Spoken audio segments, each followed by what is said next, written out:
Yo, what up, y'all? We live Friday night, or as I like to say, Freaky Friday. What's up? We back up in this bitch. Yo, what's up, Pyro? What up, y'all? RJ in the building, first on the gram. Sanchez, what up, bro? What's happening, y'all? Do I have a freaky show lined up for y'all for today? In the meantime, you know how I like to kick it, right? Let's go ahead and do this. Get the roll call rolling over here and see where everybody's checking in from. Where y'all at? City, state, country. Talk to me, baby. What's up? What's up, Morgan? What up, Joe? Don, what up, bro? Where we at? First live viewing, welcome. Monica in the building. Dorito, boy, what up? Canada's in the house. London's in the house. Oklahoma's in the house. Tampa in the building. Algeria in the house. Check it out.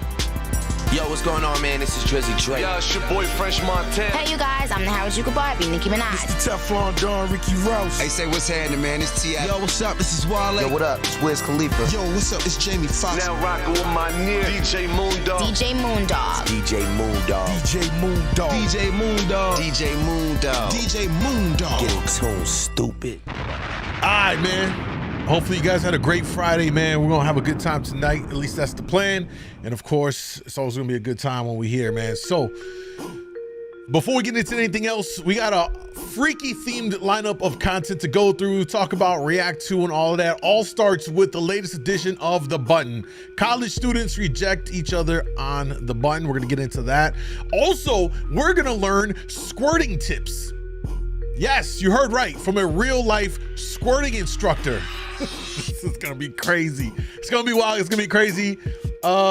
Get your girls in the building so they can watch. They can get some tips, and fellas, this is for you as well.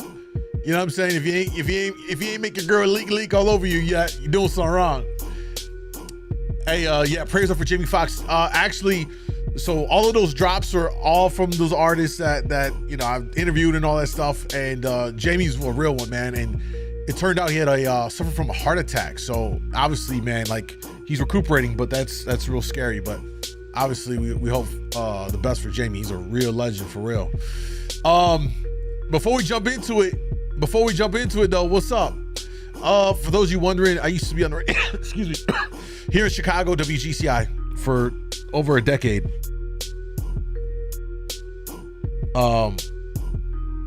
Maybe one day we'll tell that story.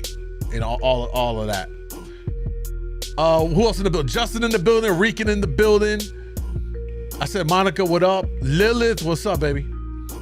So yeah, man, we gonna get into it and all that. I'm already good with that. Okay, Juanito. What else we got going on? Moon, your beard looks better today. The gray is less obvious. I mean, it's still there. That's salt and pepper though. It's crazy. I think I've gotten more compliments on my beard now with the salt and pepper than I ever did before I got the little salt in it. Women like that shit. I'm telling you, women like the distinguished look of a man. I think what it is it gives off the appearance that like you're an actual like man, like you've been through some shit, you've been through life. You know what I mean? That's my assumption, and I know there's ladies here on the YouTube chat. By the way, if you're on IG, I always recommend come over to YouTube, sub to the channel. If you really fuck with me, come to the YouTube sub, chat over there. Your comments appear on the stream. There's a lot of ladies over there as well. You know what I mean? So yeah, do that. Warriors, is that what it is? Like we've been through some stuff. Patrice O'Neal, yeah, rest in peace, man. I actually watched one of his I watched a clip of one of his stand-up things recently. It was pretty funny.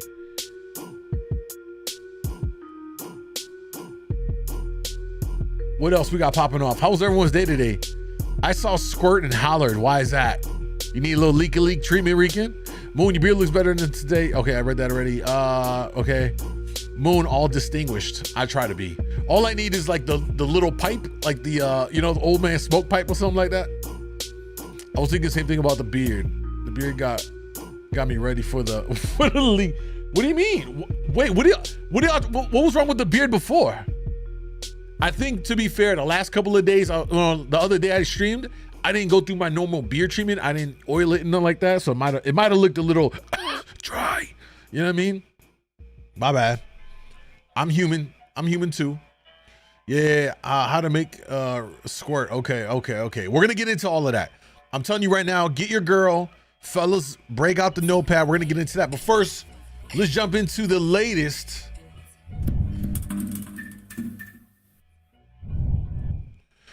All right. We're going to jump into the latest edition of The Button. College students reject each other on the button. Let's see how this goes. Mustache. I've been trying out the mustache look. It reminds me of your eyebrows. Okay, actually, I've got a lot of compliments on my eyebrows. I mean, everybody's opinion is different.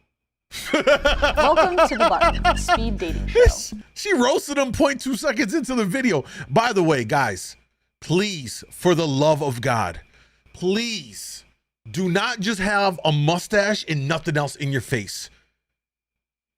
When you only rock a mustache, and the only exception maybe is if you get like the real thin line. But if you rocking like the big 1970s caterpillar on your upper lip, it gives off I'm in a white van vibes. All right, please don't do that. Do something else. Don't play yourself like that. I'm telling you, most women do not find the solo mustache, with the exception if you're wearing it real low. You know what I mean? Like you got a real thin one. And even then, that's only really certain, you know what I mean? Like more of like a people of color thing can get away with that. You know, we can get away with that. You know what I mean? It's not for everyone. But the big caterpillar, I'll crush it. Yeah, nah, don't do yourself like that. Hello. What's your name? Willa, what's your name? Willa, I'm Robbie. I love your tattoos. Thank you. So fun story, I bought a tattoo gun. I have a doodle bob. You ever watch SpongeBob as a kid? Yes! Yeah, I Yes, freehanded you have a doodle bob. Yeah. Wait, show me. I'm cool showing it, but I'm gonna have to drop my drawers, like my overalls a little bit. That's pretty good. Hey, yo, chill. How old are you? I'm 21. How old are you? I'm 18. You're 18? Yeah. That's okay. He's like, you're legal. That's all that matters. He's like, hey, you're good. You're good. He probably got, she might not even have many bodies under the belt, you would think. So he's like, He's already plotting, bro. Yeah, that's. I think the age is kind of freaking me out. Yeah, so you're a freshman? Yes. Oh. Wait a minute. She's 18 and she's freaked out by someone that's 21 years old. I bet you she would go for someone that's 30. Why? Yo, listen, man. Stop the cap. What was that about? How is she rejecting him and she's just a few years older?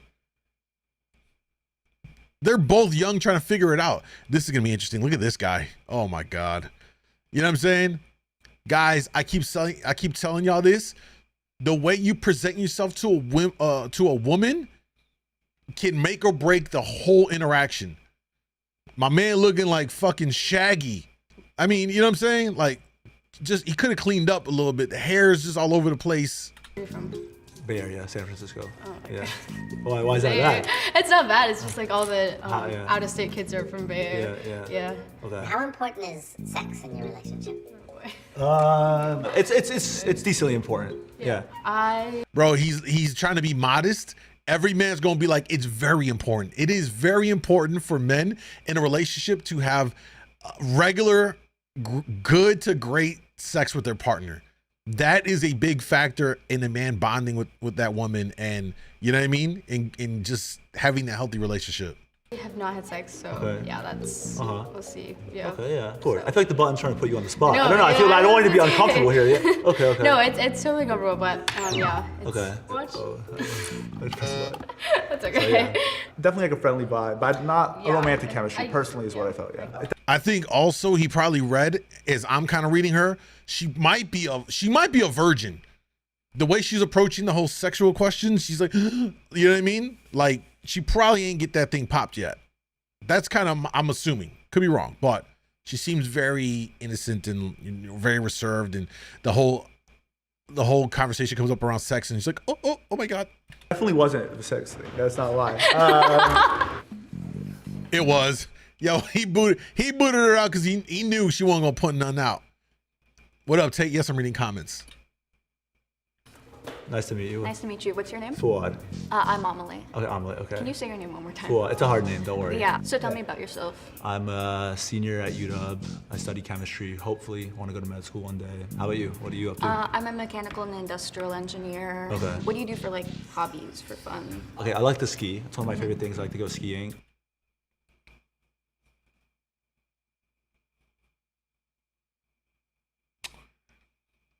Nope, nobody else catching it. No one else.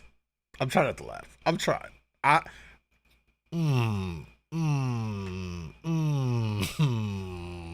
Interview adjourned. Oh man. Someone said that she can't ski. I thought it was just me. I would have said something other than stuff you really can't do, bro. Like, oh damn. I'm sorry. We're going to hell early tonight. I can travel a lot. She booted him. I swear to God, she did it because he said he likes to ski. She like, I can't ski. Oh my God. Oh man. Hey, yo. Oh, down bad. God damn it! You can't make this shit up. Let's see what happens here. I gotta hear what she says. You look very tall, and if you were to push my wheelchair, it would be very uncomfortable for you. Oh, really? Okay. Bruh.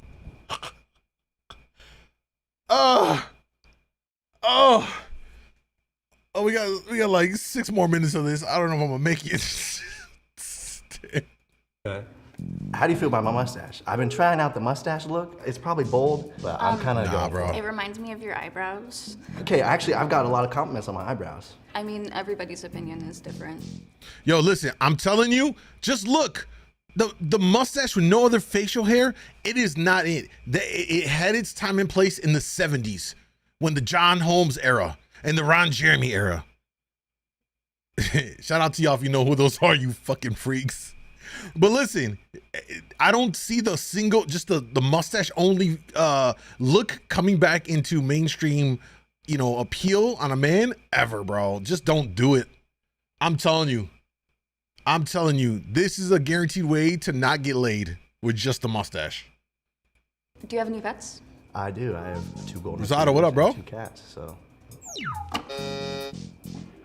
I'm It was sorry. nice meeting you. My cat has AIDS. It has AIDS? Yeah, I can't see somebody who has cats because my cat has AIDS. Okay. I can't see. Wait.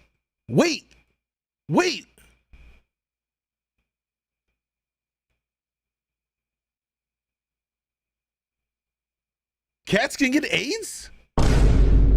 Since when? I'm confused. How do cats get AIDS? Wait, is that a thing? Is that a thing?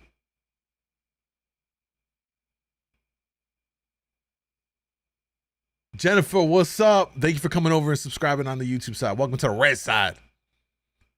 Yo, am I bugging? It's a thing? I did not know. I didn't know cats can get AIDS. You learn something new every day. Although I will say, it's a little sus. Stand up and shake your hand. Oh, it's good. What's your name? Amelie. Amelie. Nice to meet you. I'm Andrew. I like your nose piercing. Appreciate you. I like your little outfit, though. Oh, thank you. I love dressing like a little. Bro, what is up with the hairstyles? Guys, god damn it. I'm not mad he got like the curly texture hair. You know what I'm saying? Like that, like the white boy curly texture, just like the other guy. But yo, all they need is a little bit of a blowout fade, and it would clean up and would look 10 times better. 10 times better, bro. Guys, god damn. Old lady. I feel like it's so powerful. They say a cat at least got laid. Yo, stop, bro. That's a good excuse. Yo, Joanna, what up, baby? Jamaica's in the house. And nobody cackles me. Hey, very good. What do you like to do? I paint, I rehab animals, I pop wheelies. Pop wheelies on the chair. Yeah, I can do a wheelie. I'm impressed. Hey, no way. And that's crazy how you can maneuver on that anyway. I thought you were just gonna stay in place. Are you an active person? Very, yeah, very. I go on a lot of hikes. I run all the time. Oh, Why they keep doing this? I can't. Are you a very active person? Yeah, I like to go on a lot of hikes. She just looks at him like, oh man, this is low-key awkward. It's low-key awkward. Oh man. Yeah, me too. All of the running and hiking, I do that too. Oh yeah? Yeah, definitely. Hey, you know what? Hey, she gets a dub for being a good fucking sport. She's playing along. That's a great sense of humor. She gets fucking points for that, bro. Any woman, any person, generally speaking, but in this case, for her, she gets extra points for just being a good sport about it and being able to like laugh through the situation at hand. You know what I mean? That says a lot about her character. I ain't gonna front. Just for the share is talking. All right. You deserve to have somebody that you can be Walk with. active with. You shouldn't like settle for less than what you want or what you deserve. But you're super chill. Yeah, of course, you're a real nice girl. Nice. Hey, she seems real sweet. Whoever wants to get with her got to be like, nah, I just like to stay home and Netflix and chill. She'll probably cuff him right there. Nice to meet you. Nice to meet you. Yeah. Do you believe in ghosts? Well, somebody was murdered at my house, and the doors do open a lot. Really? So. That happens at my house too. Okay. All right, Tate, yo, have a good night, bro. Allegedly murdered at my house. Tell me about yourself. What do you do for fun? Sorry. Yo! I wasn't feeling it. Okay. Do you believe in ghosts? Yes. Me too. Okay. Cool. I'm sorry. No, you're good. I just wasn't really feeling it. I wasn't feeling it either. Do you believe in ghosts?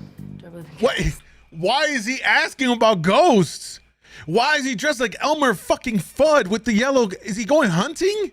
Jesus Christ, I swear to God, some guys do not want to get pussy. I promise you.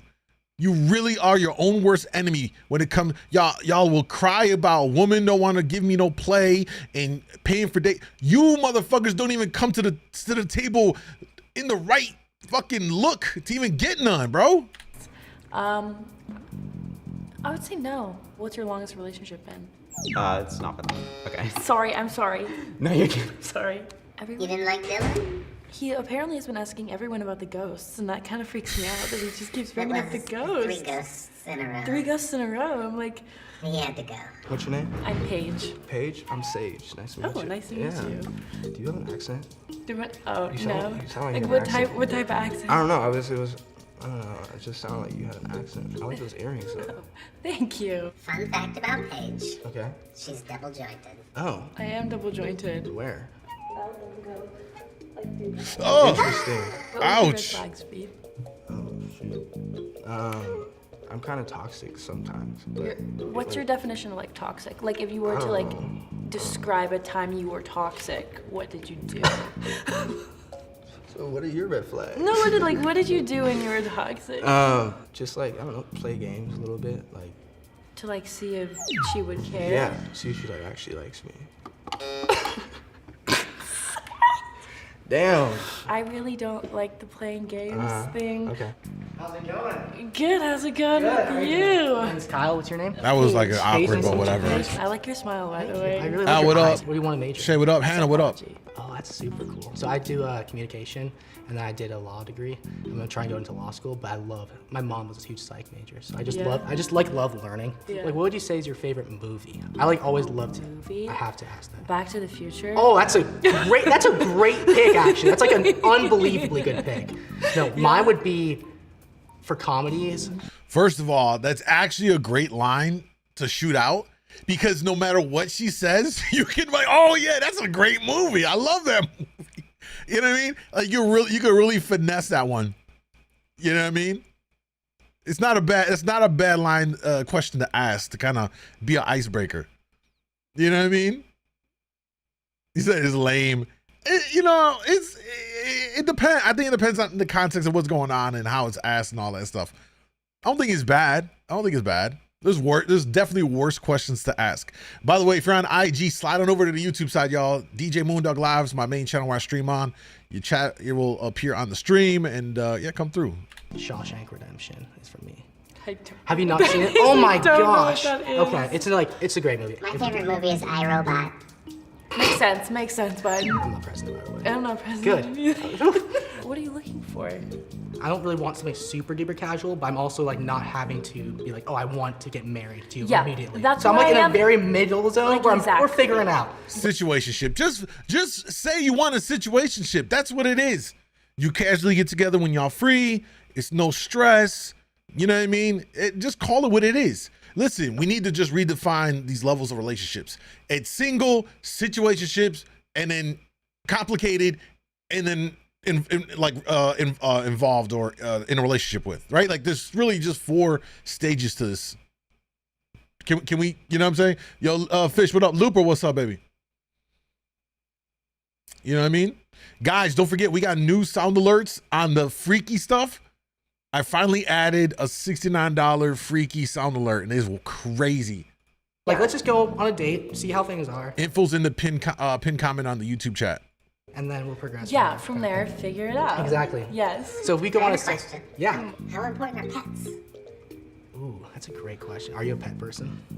Yes. Okay. Are you? Yes. What type of pets? I have a cat who is Okay. my son. Like I got him when I was 15, and Okay. I'm 22 now. So I'm also 22, so. Oh, solid. My cat Luca, love him. I'm also gonna name my son or daughter Luca. Interesting. You already planned it out. I planned it out because that cat is amazing. I also have my dog. I just got him a month ago, and he's a Pitsky. Pit and a husky? Yeah. Oh my. Yeah. It says so much about Yeah, someone if yeah. they're like, you can have an animal and keep it alive and healthy and happy. It's like, I it think says he's a lot. happy too. It makes You think he's I think he's happy. Like when I come home from school, he like freaks out, and it makes me really happy. That's actually really cool. Are you two attracted? They to one vibing. another?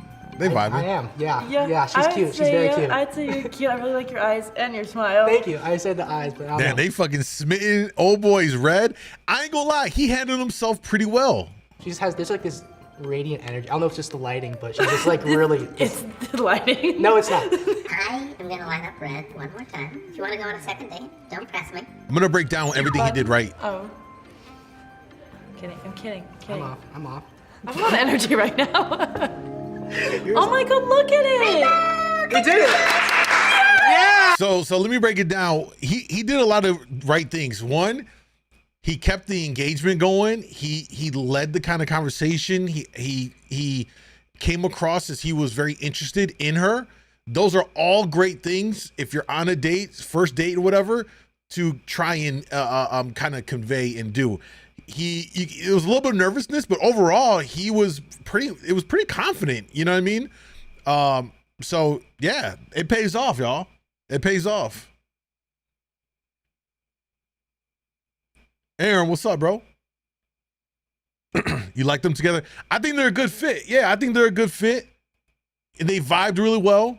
And she was also, you could tell she was into him just because of how she responded back with the questions. You can really tell easily when a woman's into you when you ask a question and the response. Because if it's short, that says a lot. She's not really into it or whatever. But if she's kind of feeling you, she's going to give you like an elaborated or a more detailed answer, you know, and explain it a little bit more because she's feeling what's going on. She's going to go with it and stuff like that. These are all these nonverbal cues that, crazy enough, a lot of young men today don't really know how to interpret and pick up from.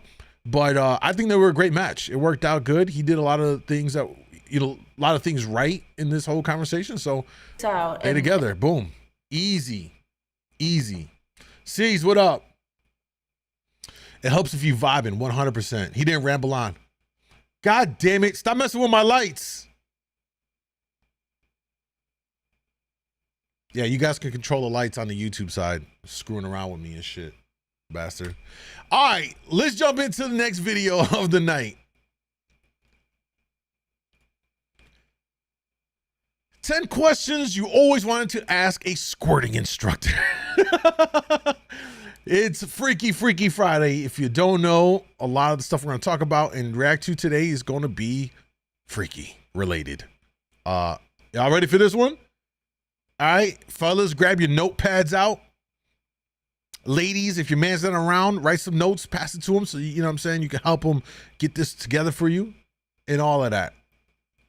So with that being said, let's jump right into it. 10 questions with a squirting instructor. Hey, yo. How many vaginas would you say you made squirt? Definitely over 1,000 in climbing. Yo, over 1,000 vaginas?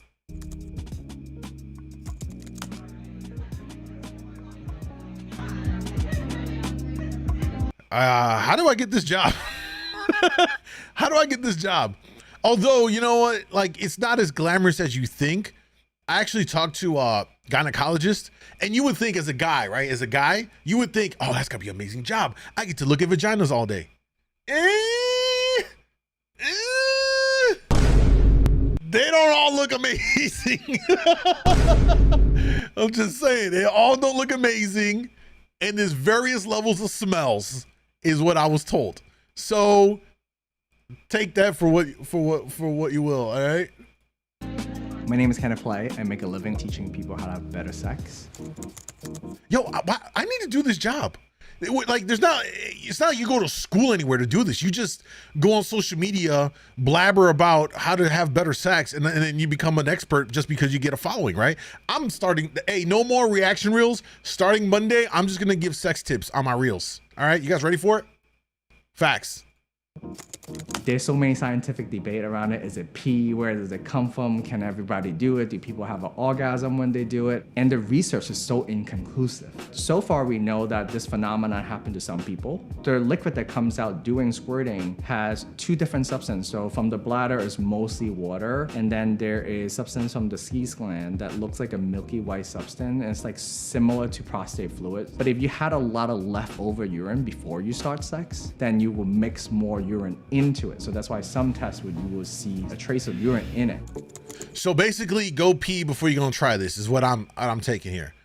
Now, listen, I'm gonna tell y'all, I done had a good amount of squirters in my day, all right?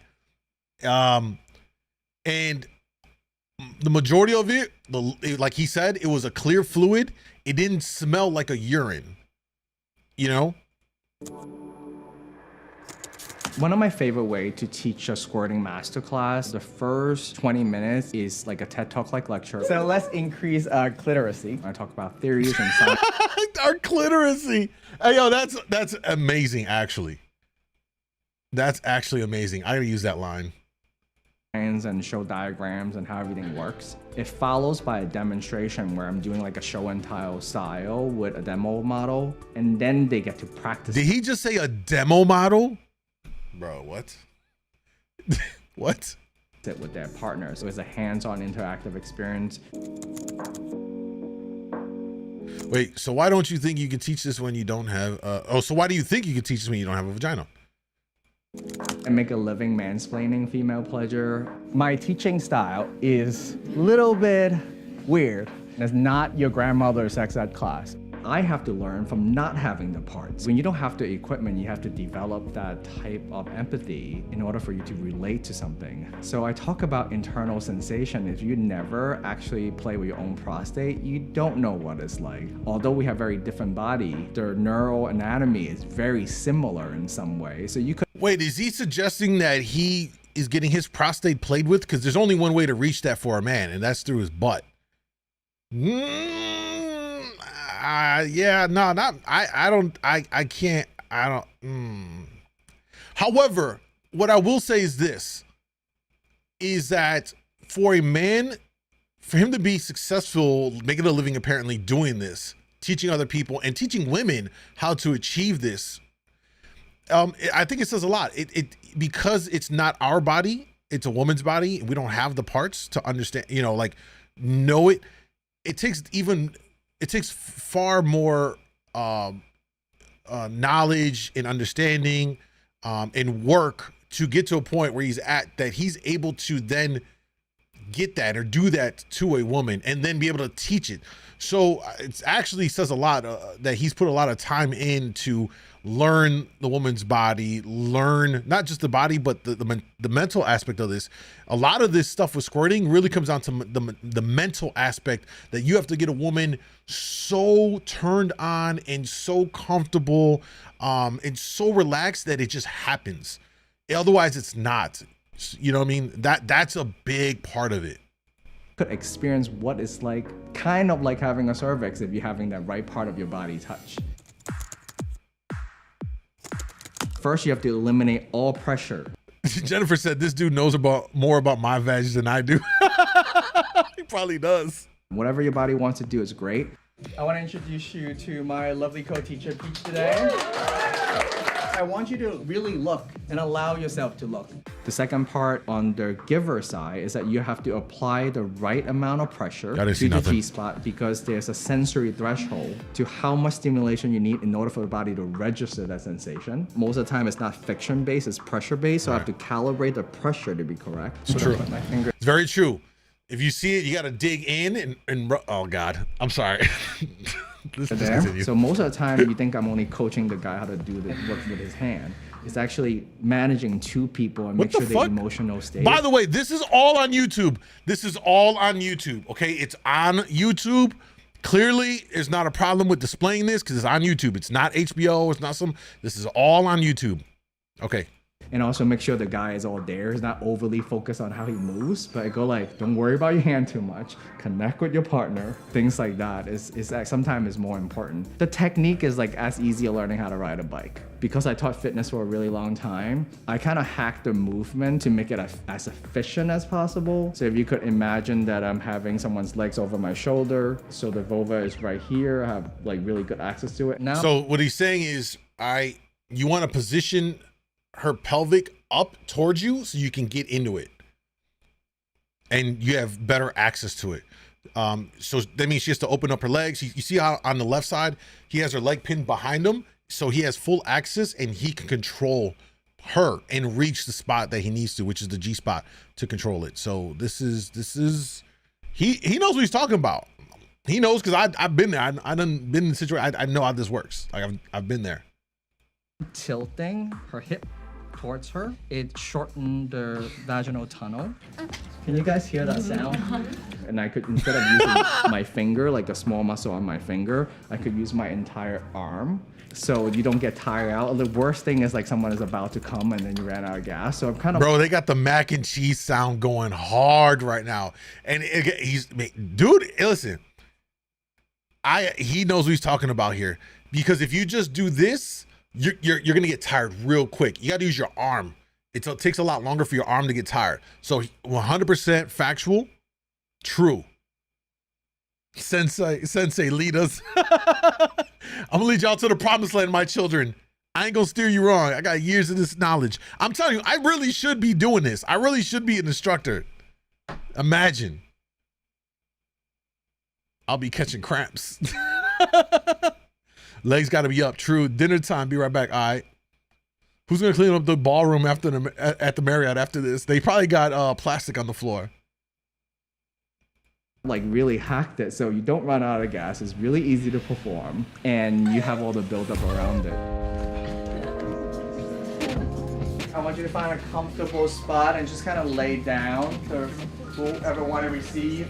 And I do it like a drill. So more like a Peloton instructor giving you, like motivating you every moment. I'm gonna climb a hill now. Although you could make squirting into an involuntary experience, I find it is a lot better when I empower the female participant on how to control it and feel the sensation. So when I get the giver and the receiver to synchronize correctly, that's when magic happens every time. And I think that's one of the most valuable lessons. It's about a dance between two people. So it's not, I'm gonna make you squirt. I want you to make a promise to your partner. By the way, I think people that are doing this are already in that kind of a lifestyle, right?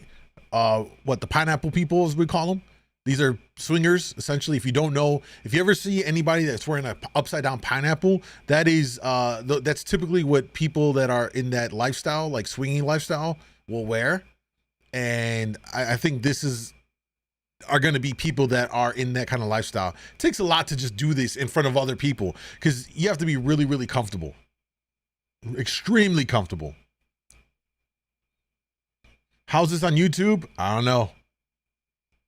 Damn, bro's a pro at this. I mean, he is. Trying to do a party trick, you are trying here to learn and connect and be in service. 65% of my customer base is men and then 35% women. Might be a gross generalization. In a straight couple context, most women don't want to teach their partner how to fuck them better. It's kind of a turnoff. So they want to. This is why, I'm glad he said this.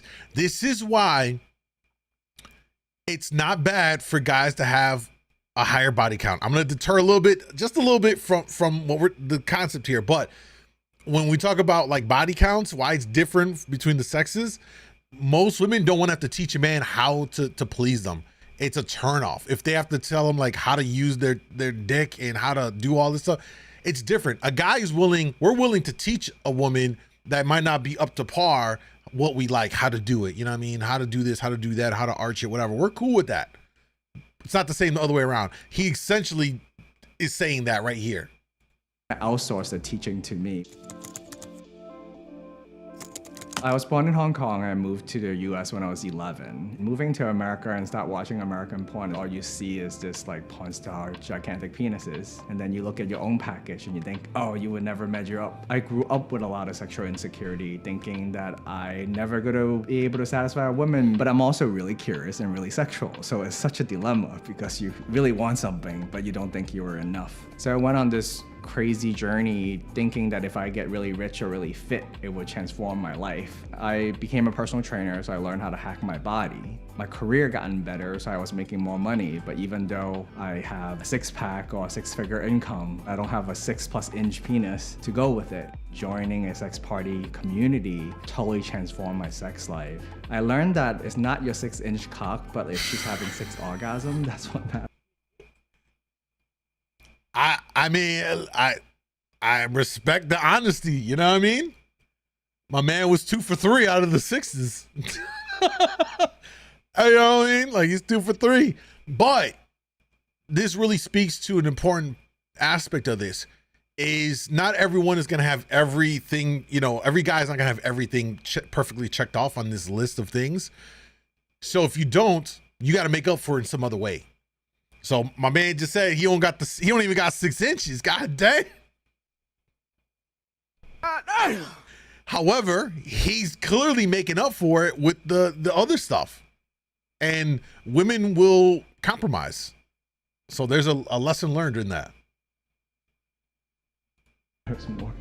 So I just apply everything I learned in the fitness model into sex ed. You know, like, how do people actually get fit and have a great diet and exercise in my fitness career? And then when it comes to sex, is that what type of science can we apply to actually transform someone's life? Squirting is so overly glorified in the porn industry. I think most people look at it as like fluid coming out. That person must having a great time and orgasm is happening because male ejaculation signify orgasm. So some people have an orgasm while they're squirting and some people don't. Some people feel a lot of shame about it and some people totally loves it and they feel very empowered by it. And we want to tell a better story and go like, here's a diverse view on this sexual phenomenon. I think one of the reasons that I love teaching squirting specifically. Wait, I need to take a moment to put this in the IG chat. Guys, if you're on IG, I don't know how long this stream will go before, I don't know. It's possible that something might happen. So let me give y'all this on the IG side. That's my after hours, anything goes channel where I stream, kick.com/djmoondawglive. YouTube is my main streaming platform, but even after this, hopefully we don't get in trouble. All right. Make sure you guys follow me on kick.com, djmoondawglive, and on YouTube. You can see down below, DJ Moondawg Live. It's my main streaming platforms. If you fuck with me, come over there. IG, I tend to do it a couple times during the week, but not all the time. So if you don't see me live on IG, I'm going to be live over here. The key lesson is about surrendering and letting go, and that's where really a lot of good receptive sex come from. I love teaching it because it wraps beautiful lessons around how to connect, how to have empathy, how to navigate technique, how those neuroscience work. There's two very distinct sexual sensations that people feel. So somatic sensation is what we feel in a clit and the head of the penis, very localized, and the internal sensation require a lot of receptivity, surrendering, allowing your body to feel what it feels. So I love teaching that duality of mastery that you have to have in order to experience that. I have a really weird sex life now because I'm also a co-founder of Hacienda, which is a sex party community. There's just tons and tons of people all the time. Hey, I need to that's what I should have, instead of doing clubs all my career, DJing clubs, I should have started a sex club and DJ that. That'd be fucking lit. Why did I not think about that any sooner? Y'all know, you know what I'm talking about? That'd be crazy. Don't know if I could separate the sex nerd in me versus my personal enjoyment. It's hard. It's like a chef who really could cook at a restaurant and cooks at home. I learned how to turn it off. I think one of the most difficult things for people is that when they feel they're not normal and they feel sexually broken, like how do you climb out of that? And for people to have hope again, to have the willingness to adopt a growth mindset and realize they could transform their life. And not everybody needs to have like a world record orgasm. The goal is that you could do something about it and you can get better if that's something that matters to you. Learning how it actually works and applying that is really life-changing for a lot of people. 5, 4, 3. This is for educational purposes, guys. Educational purposes. Educational purposes. Transforming someone's life and making a difference have never gotten old. Like I never got bored. Helping people having their own paradigm shift with their own sexuality and able to feel like this is part of their life is very complicated and a struggle into something they could embrace. I think that's the part that I'm kind of go like, this is a renewal source, sustainable energy that I could chase. Thank you so much, everybody. Let's give everyone in the room, my team, Vice, helping so much. Woo. Well, let's see if we don't get flagged for this reaction video. Jesus Christ. Yo, why did they say look into practice? Come, lords, rejoice. What the Jesus. Yeah. Interesting. Now you hopefully learned a little something there. Hopefully. That room probably smells heavy. Probably does. This, that, let me bang your wife community. Yeah, this is an alt lifestyle for sure. 100%. Chef, this dude better keep his hands away from my food. He's gonna add a little extra sauce to your dinner.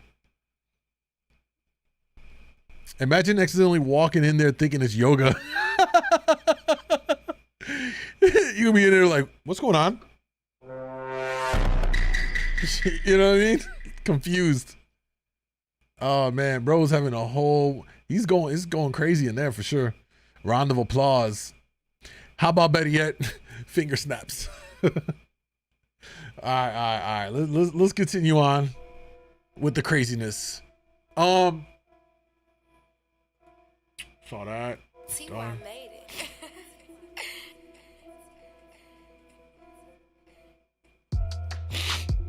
All right, let's take a look at this.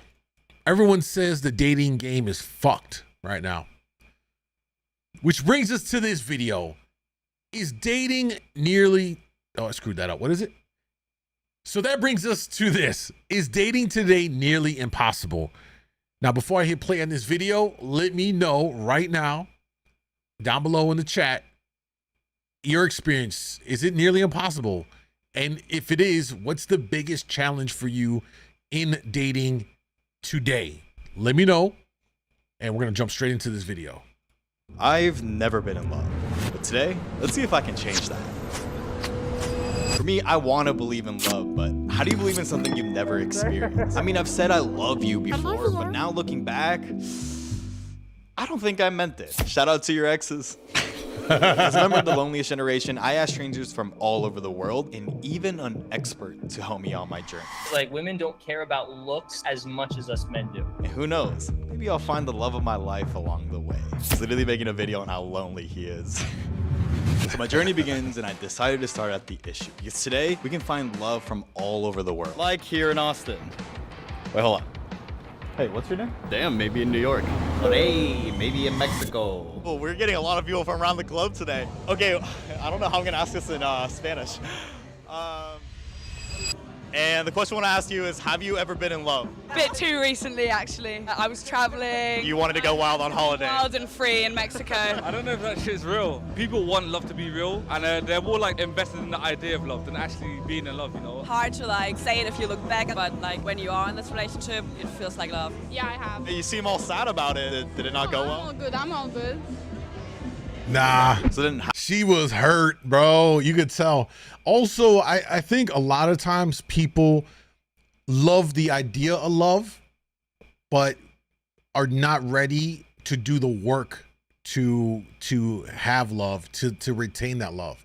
Two totally, entirely different things. I'm telling you, most people like and love the idea of love, but not everyone's prepared to do what you need to do to keep it and make sure that it's nurtured over time. Because over time, you know, you can still have love. So you can still have love for someone, but you may not be in love with them anymore. If that makes sense. How do people go about finding love? Oh, I'm here with my husband. My girlfriend. And how did you guys meet? I saw him, he saw me, first fall in love with me, here she is, and then he chased me and Taste you or text you? Chase. On a drunken night out. When I met him in 2012, I had just turned 18 and I told him I was 22. Dangerous. That is dangerous. Oh, you guys seem very happy. Yeah, my bride. Wait, what did you say? She's really horny, so I gotta hurry up and get her home. I've only got 10 hours. She's really horny. We're thirsty. Yeah, all right. Thirsty. All right, no worries. So maybe I can learn a thing or two from Gramps, but it's a different reality today because now with more access means more competition. So does love still happen when you least expect it? Obviously, I don't know the answer. So who better to ask this question than a pickup artist?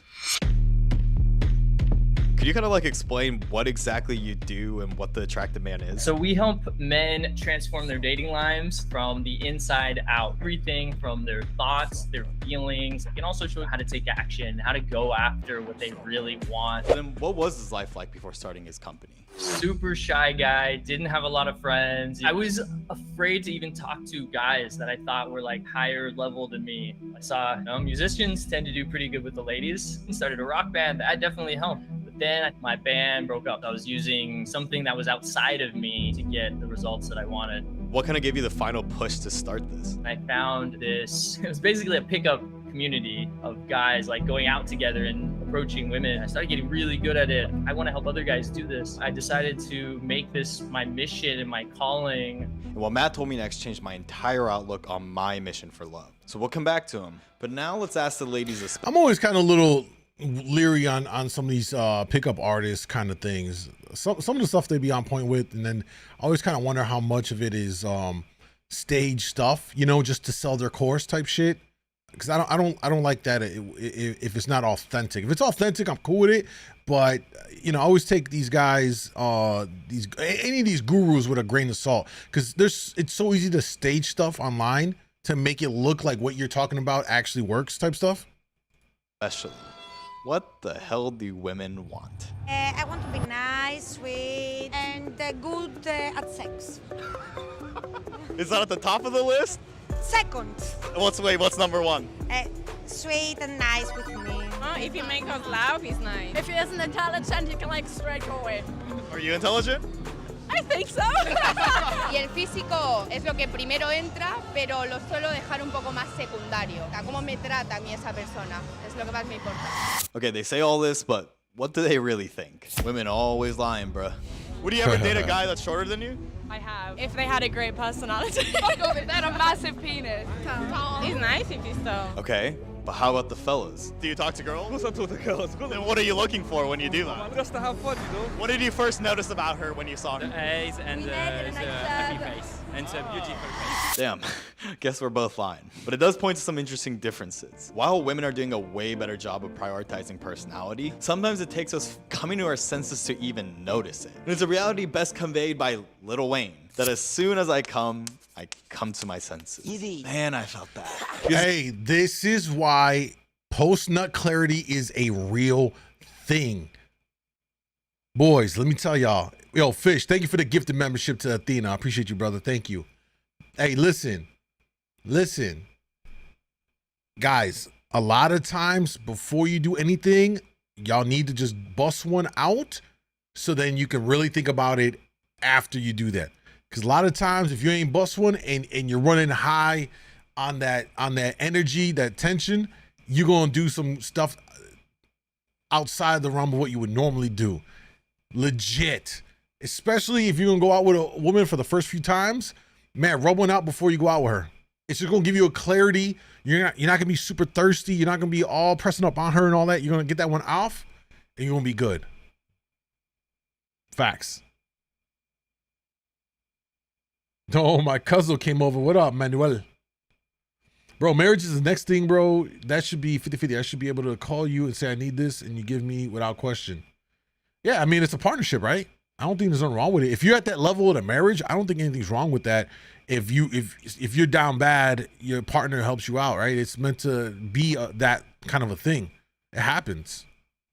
This unique phenomenon called Postnut Syndrome is a feeling we get when we realize that we confuse lust for love. Yes. But this made me think, are pickup artists like the attractive man? It's Postnut clarity, Postnut Syndrome. I like Postnut clarity because you really do realize, like, after the fact, like, damn, I really shouldn't have hit that. You know what I mean? For real. And promoting the pursuit of lust over love. Maybe the pickup world probably doesn't have the best stigma. What makes you different from that? When pickup came, They said busting up before any important decisions. I would tend to agree. came out, it was all about saying these things. And guys did get some results from it because they believed in the pickup artist, so it gave them some confidence. What would you say to someone who comes up to you and says that what you teach is borderline harassment? You know, if being authentic is cringy, there's probably something wrong with their mentality. It really stems from fear of rejection. Well, that's again why so many people resort to online dating. About your life, when you see somebody that you're really inspired by, go over and talk to her. If they still love the fact that a man had the courage to go up to her and make her day. And maybe it's this accessibility to avoid fear that's resulting in the loneliest generation. Because most men do not approach. So I was inspired, because here on this channel, we explore the unfamiliar by confronting your fears. And so it's time to shoot my shot. Excuse me, guys? I just wanted to, do you guys speak English? Yeah. Yeah? Okay, I wanted to actually stop you because, you know, I thought you were very, He's fumbling so bad. Sorry, I'm like, He's really fumbling nervous. so bad. Can I get? He just gave up. Bro, come on, man. What? How you fumble this hard? Jesus Christ. Fumbled so bad. All right, she wasn't even that cute anyway. And here's the thing. He's not a bad looking guy at all. He should have pretty easy to approach a woman and just all you got to do is, hey, how you doing? My name's such and such. I see, yeah, Just start up a simple convo. Don't overthink it, and then play off of what her response is. Kind of read and interpret her vibe and try to, you know, play off of that and get something going. You know what I mean? He fumbled that so bad. I'm disappointed. I got the next one. Excuse me? What's your name? Serge, I'm thank good. you. Nice to meet you. I saw you and I'm nervous, but Don't say you're nervous. Don't ever say you're nervous. It's confidence. She's already looking at you like, oh, you approaching me, you're not prepared, and you're nervous? Nah. Come in there. Guys, when you approach a woman, make sure the filter that should be between your brain and your mouth is on, so you don't let this slip. You could be nervous. Don't communicate that though, and do your best to keep your poise in the situation.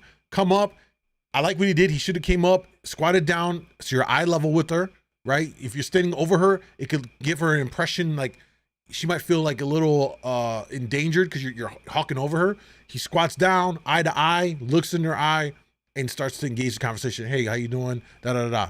So he's kind of fumbling again. So I saw you. Sorry, I'm sorry. I'm a little nervous. I saw you. See what I'm saying? Whew, okay, I saw you and I thought you were, and I was wondering if I could get your number. No, forget it. Yeah, it's fine. Yo, this guy is bad. He makes great videos, but his got no riz. He got no riz. Shots fired! Shots fired! At all. He needs way more training. This guy needs an intervention. He's so down bad. Are you kidding me? He has all the right moves, but can't deliver. And again, it's not like he's a bad looking guy. He's got the looks going for him. You know what I mean? He's got that going. Yo, he's fumbling so bad. You think you're cringing? Imagine editing this. So now not only was I rejected, I still wasn't any closer to finding love. It was time to switch up my approach and explore further. Is it usually the guy having to ask out the girl? Like, Yes, the guy, not the woman so much, but then the woman too, okay. because like Sweden's like a very equal country, right? Who usually takes the lead? In general, like most men, I think. But there is some women out there. Thank you.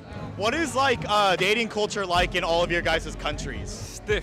Like in the UK, people are very, especially like the girls, are very reserved, fit in with everyone else. So it seems like you travel the world a decent amount. What would you say are like your favorite cultures of girls that you like talk to? I'll say US. How would you describe American dating culture? I feel like they're just open and free to just say shit and like. It's because we're kind of arrogant. I don't know if I'll say it's arrogant. Like, He's saying the U.S. females is free out here. Oh, damn. Hey, I'm reading between the lines, bro.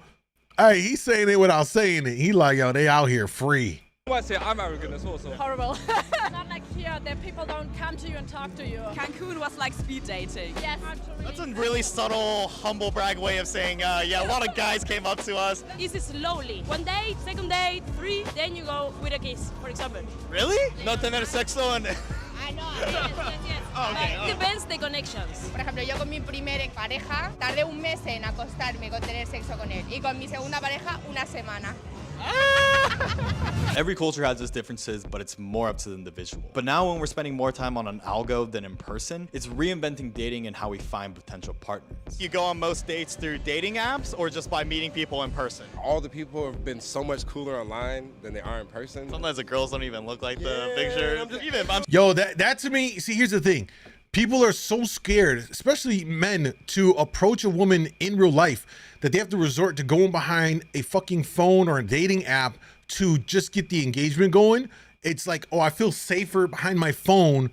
There's this disconnect. So I'll just mix and match with someone and then see from there and go out and possibly meet and all this stuff. But what I hate about it the most is that everyone portrays themselves in this ultra-realistic light on a dating app. You know what I mean? I can't tell you how many times I've seen a woman on a dating app or just, I'm gonna say more broadly, like a social media, and then I see them in real life. I'm like, yo, that's not the same thing. It's not the filters, the angles, and then I see her real life. It's not the same thing. There's a disconnect. So there's, and guys can do it too. They can portray themselves to look a certain way, and then you see them in real life, and they're like, well, that's not what I was kind of envisioning based off of the pictures I saw. Whether they were outdated, altered. You guys get the idea here. Hiding behind these apps and social media to date is so bad. It's so much better to just run up and I say run up, but to meet someone out in the course of real life and make that connection right there. I'm sure guys too. In person is just better. I feel like you know the vibe. Yeah, I can't deny, I use Tinder, I can't It's deny. okay. Looking what options you have, it was kind of fun. Yeah, window shopping with humans. Yeah. It's fun. Now we're improving ourselves through a profile, so we're engaging each other in assumptions rather than genuine connections. But confusing taking action as swiping is only contributing to a new dating culture that's leaving you lonelier and hornier especially for men. A study found that even though men swipe at a higher frequency, women experience higher matches with less swipes. 2 Tinder profiles, both equal in attractiveness. The male account had 269 matches, whereas the female account had 701. And so the value of an average woman is inflated, Hands across the board. while the existence of an average man is invisible. So then how can men stop being such lonely losers? Basically 3 different ways to meet people. Approach funnel, your online dating funnel, and then you can also have your event funnel, where you actually do something cool, like you throw a party. So again, does love still happen when we least expect it, or do we need to actively create our own opportunity? It was a critical moment in my journey. It was either I confront my failures and fears or let it consume me. And ain't no way I'm being a bystander in my own story. So they Cuzzo said, I think the younger dudes are scared of rejection. Oh, there's definitely a disconnect right now with younger men. You know, like the younger millennials on the cusp, and then the older Gen Zers like that are on that cusp in early adulthood. There's 100%. They spend all of their time on social media through a phone and not enough time out here in the streets, just interacting with other people, and specifically women. So they haven't built these skill sets to engage and converse and interact with women. That's why they come off as fucking weird, because they don't know. They don't have that skill set developed. They utilize social media to interact with a woman, and they just still are awkward. You know what I mean? They don't know what it's like to be around a woman, how to treat a woman, how to engage, how to converse, how to treat, yada yada yada. They give off weirdo vibes. So I understand when women are like, "Yo, these guys are fucking weird." I get it. I've seen it. I've seen it, how young homies be handling this shit. But when they don't get enough play, you almost can't kind of fault them either. They're in a real tough spot, to be honest. Where's Andrew Tate when you need him? He's back. See, he's been pretty quiet for the most part, but we'll see what I'm looking forward to his first kind of podcast when he goes back out. So that's kind of leading us in this paradigm for young men where they're at right now. You know, you factor in that they don't have any mentors and other male figures to look up to that they can learn from, and how to move and navigate this dating world, and how to navigate interacting with women. And they lost. They really lost. And then you got studies that have come out, and I talked about this in prior live streams, where 63% of men under 30 today are choosing to remain single. They did the same study in 2019 prior to the pandemic. That rate was about 50, a little over 50%. So it's managed to go up over 10 points, 10% in 3 years. That's significant. While the same question, or the same situation for women under 30 in 2019, it was like 23%. And then in this latest research, it went up to 24%. So it's negligible. It was 1%, not a big deal. But why was there a 10% increase in men under 30 choosing to remain single? I think a lot of it is that they're scared to interact, so they're just choosing to be single and saying, fuck it. Hey, excuse me? Sorry.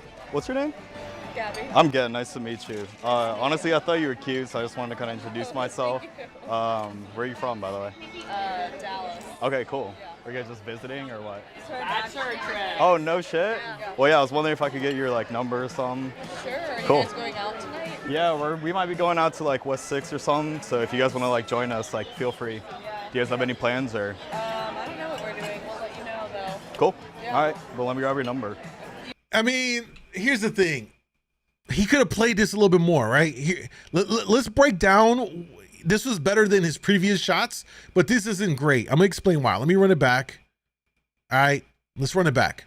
Sorry. What's your name? Gabby. I'm good. So, hey, what's up? What's your name? He could have just came in and said, hey, excuse me, my name is whatever. What's his name? Gavin or whatever it is. Hey, I'm so-and-so. Instead of just being, hey, what's your name? It's a little abrasive. Come in, introduce yourself as a man, and then may I ask your name, right? That's the first one. Nice to meet you. Honestly, I thought the handshake is good. You offer up the handshake. It allows you for her to feel you, and you give her a nice, firm grip. She senses that power as a man. You're cute, so I just wanted to kind of introduce myself. Nice little compliment. Sorry, cute. Just want to introduce myself. This is where I kind of feel it starts to wane off, where he could have done a little bit better. Let's continue. Where are you from, by the way? Dallas. Okay, cool. Are you guys just visiting or what? Not too bad here, you know, and I like this because it's always hard to holler at a woman when she's with her girls, because there's always gonna be that one hating ass bitch in the crew that ain't gonna get played, so she's cock blocking on her friends. It's usually the not pretty one. So being able to address them all and say, hey, what's going on? What you guys got going on? It's just a way to acknowledge them real quick, and then boom, you get back focused on the chick that you are trying to shoot your shot with. So not mad at this. Oh, no shit? Well, yeah, I was wondering if I could get your like number or something. See, now this is where I don't like this. He went from there right into the number thing. I think he could have probably asked another couple of questions just to warm her up and let her get a better sense of you and just a better vibe.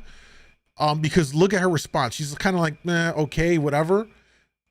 Sure. Are Cool. you guys going out tonight? Yeah, we might be going out to like West 6 or something. So if you guys want to like join us, like feel free. Do you guys have any plans or? I don't know what we're doing. We'll let you know though. We'll let you know though. See, if she was really messing with him, and if he would have played it probably a little bit differently, she would have been like, oh yeah, well, I'll definitely. She would have been like, oh yeah, we'll definitely link, or you should definitely come out, meet us. We're gonna be here with our girls, something like that. Her saying what she just said, 100%. I'm taking it away as if she's gonna go ahead and just be like, I'm gonna get the number, but I'm gonna ghost you.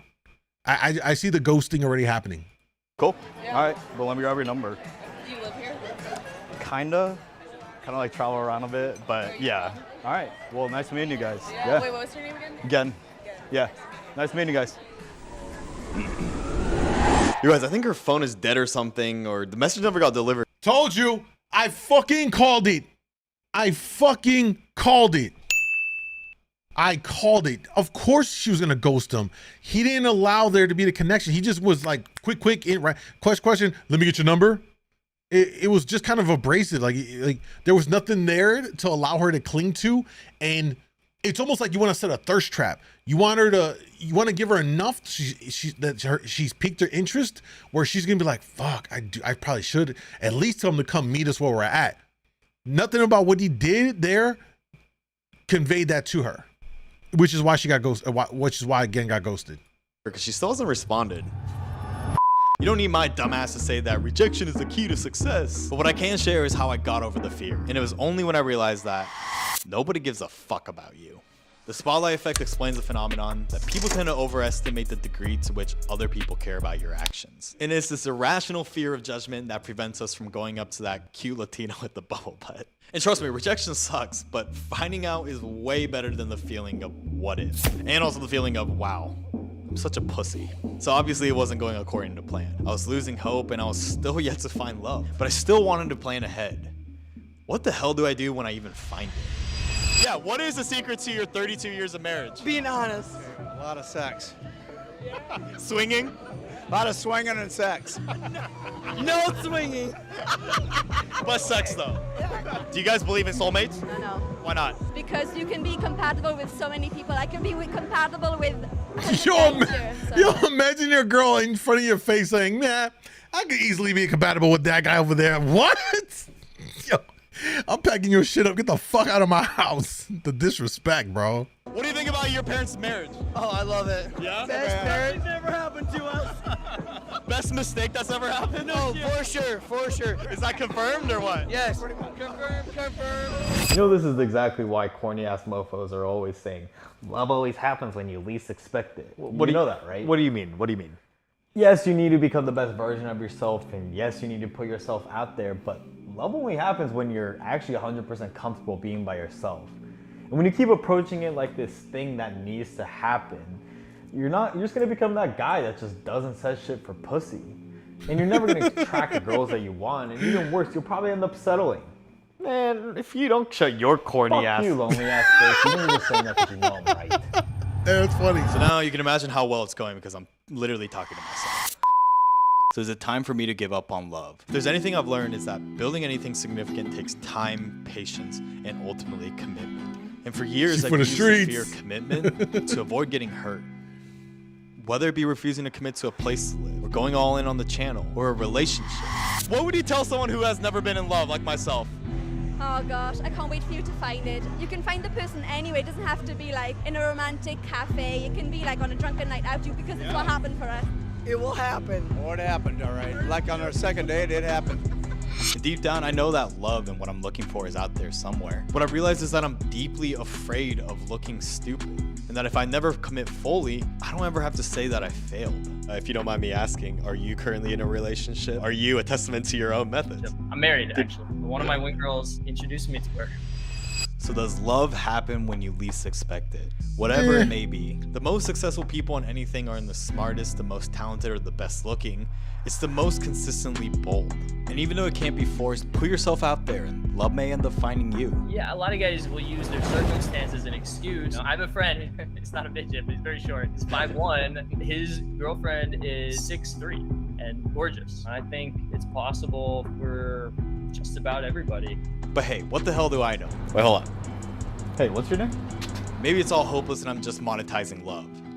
Or maybe love really does happen when you least expect it.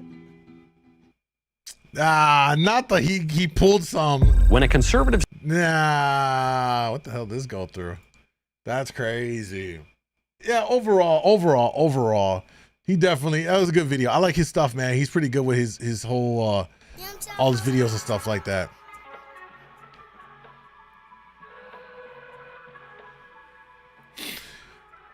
All right, let's see where we at with it. Y'all still with me? Let's see. Could have seen 10 other guys.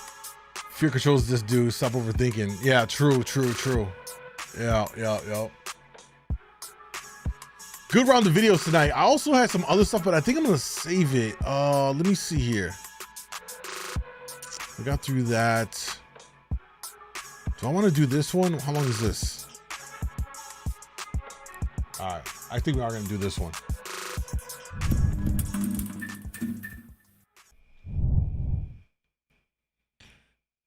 All right. So if you don't know, it was recently announced that Hulu is working on a documentary on Freaknik. If you don't know what Freaknik is, it's this notorious event that took place in the 90s. When it was happening, it was in the 90s, mid 90s, 94, 95, whatever. I was grammar school because I went to high school in 96. So yeah, it was like 7th, 8th grade period. Anyway, it was this whole thing. It was just a known thing. Even for as young as I was aware and heard of it. And all I remember from my understanding of Freaknik back then was like people go there and freaky things happen, right? So now, and it's crazy enough, my homie Jermaine Dupri, the prolific hip hop producer, one of the coolest in the game. Me and him done did multiple parties together and DJ together. I love JD, man, good guy.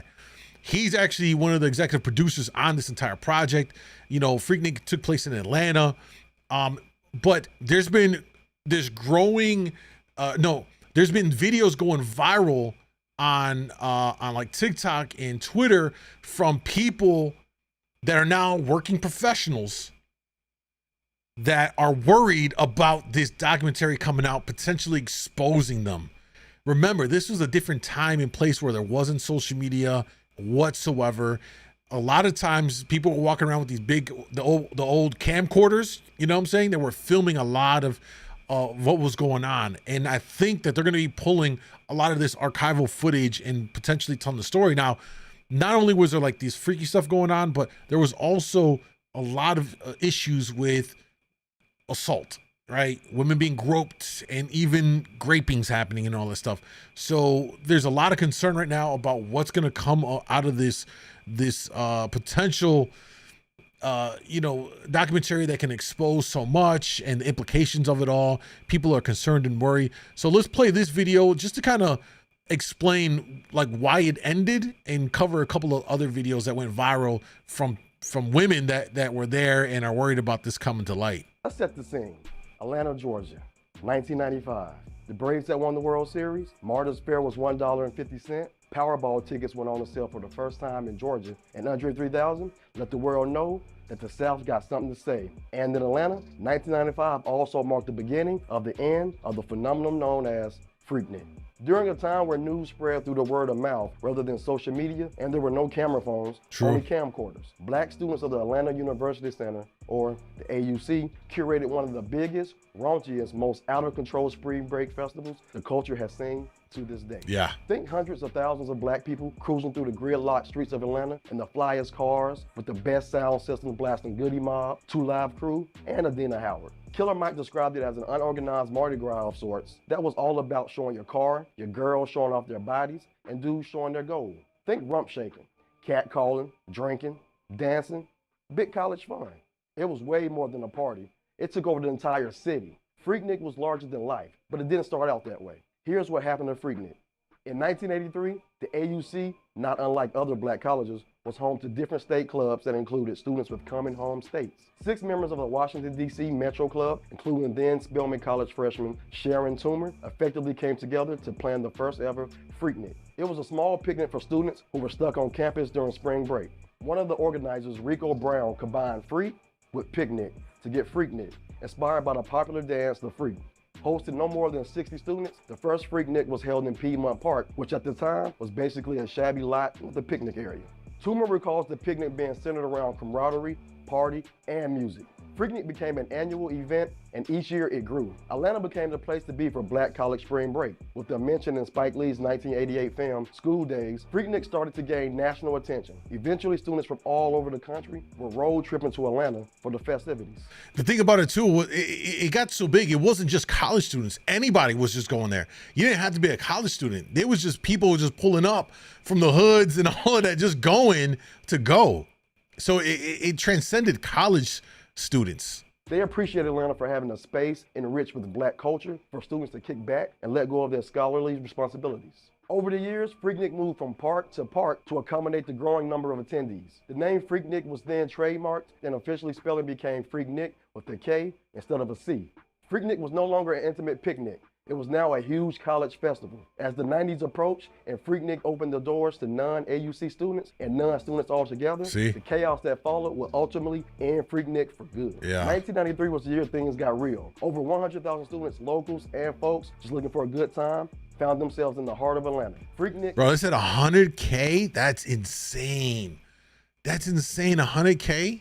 Had expanded into weekends of parties, concerts, and other events around the city. But the real party was in the streets. Traffic got so bad that the roads became a parking lot and a dance floor.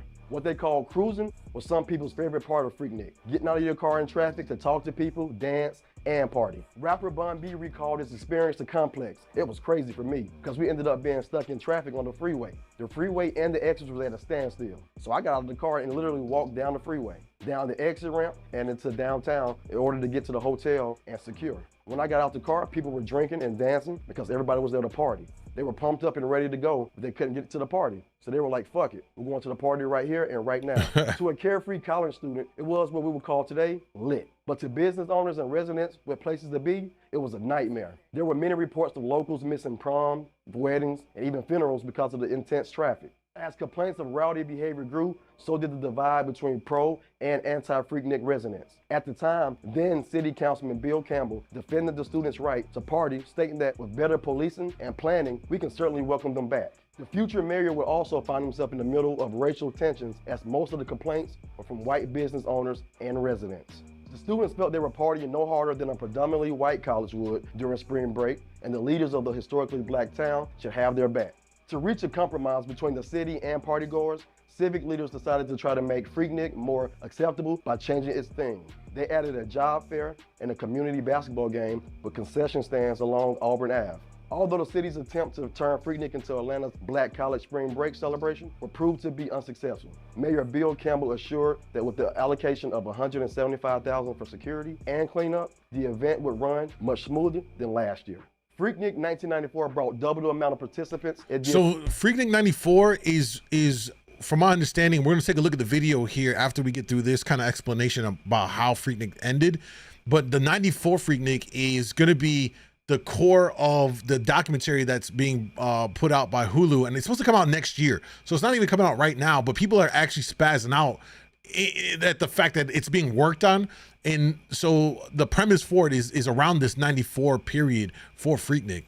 The last year, 200,000 people gathered from all over the nation. 200K? That's crazy. As the crowds grew, the real freaks began to emerge. The partying got even crazier. Non-students had turned Freaknik into a place they ignore their morals and do any and everything they wanted. Things that normally happen in strip clubs spilled into the streets. Men were fondling women at every turn with or without consent. Yeah. Uncle Luke was known as the king of Freaknik, and attendees had begun to live out the lyrics to his songs right there in the streets. Perhaps the music video to his 1993 song, Work It Out, which was shot at the previous year's Freaknik, encouraged more raunchy activity.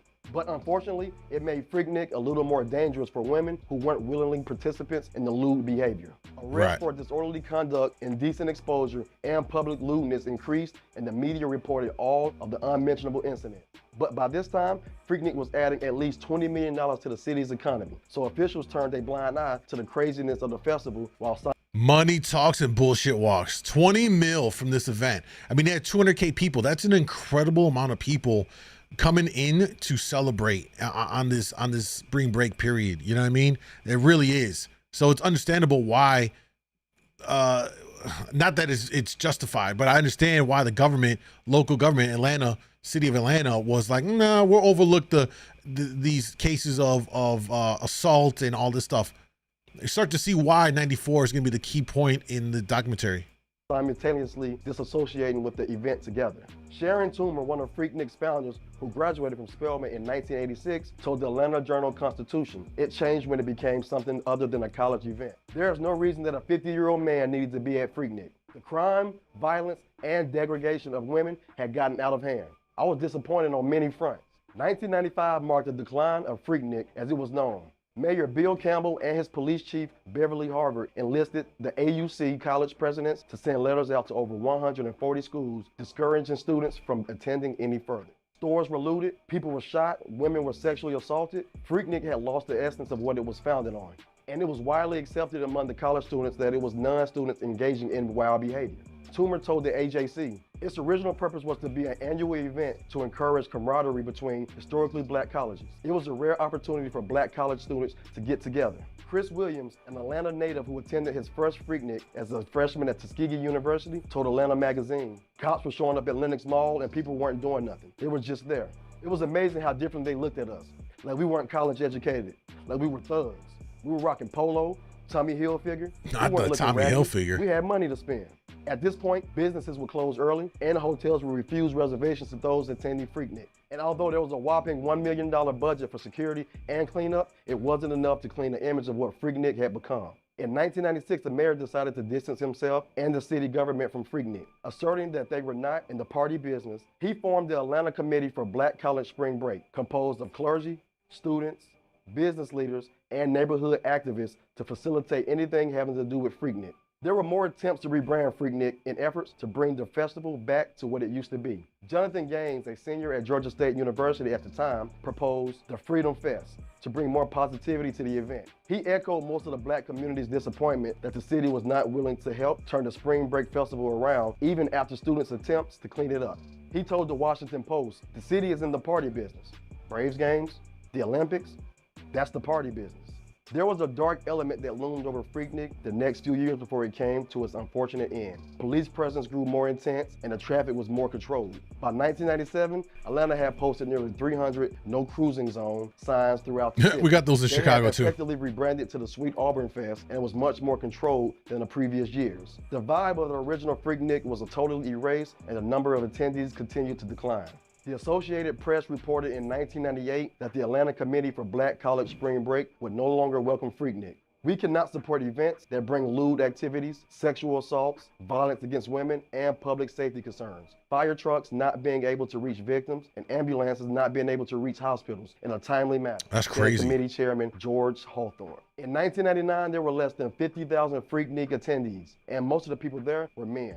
The Baltimore Sun reported sights of men driving around aimlessly looking for women. Police heavily monitored activity and stepped in quickly with any signs of nudity or lewd behavior. It was the worst year yet for the festival. Other black college festivals began to pop up around the nation, and students went elsewhere for their spring break celebrations. The city of Atlanta got its wish, and in 1999, the celebration of Freaknik officially ended. There have since been more than recent attempts to revive the notorious festival. Most notably in 2019, the promotion group After 9 Partners, who now owns the trademark for Freaknik, hosted 20,000 attendees at the Solaris Amphitheater in Atlanta. The one-day festival hosted performances by some frequent my guests dog of the Twister, original what's up? Freaknik, like Uncle Luke, Trina, and Jermaine Dupri.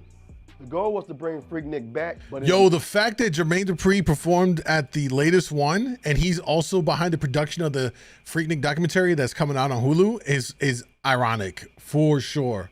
For sure. Rika, thank you for the 1, 2, 3, 4 gifted memberships.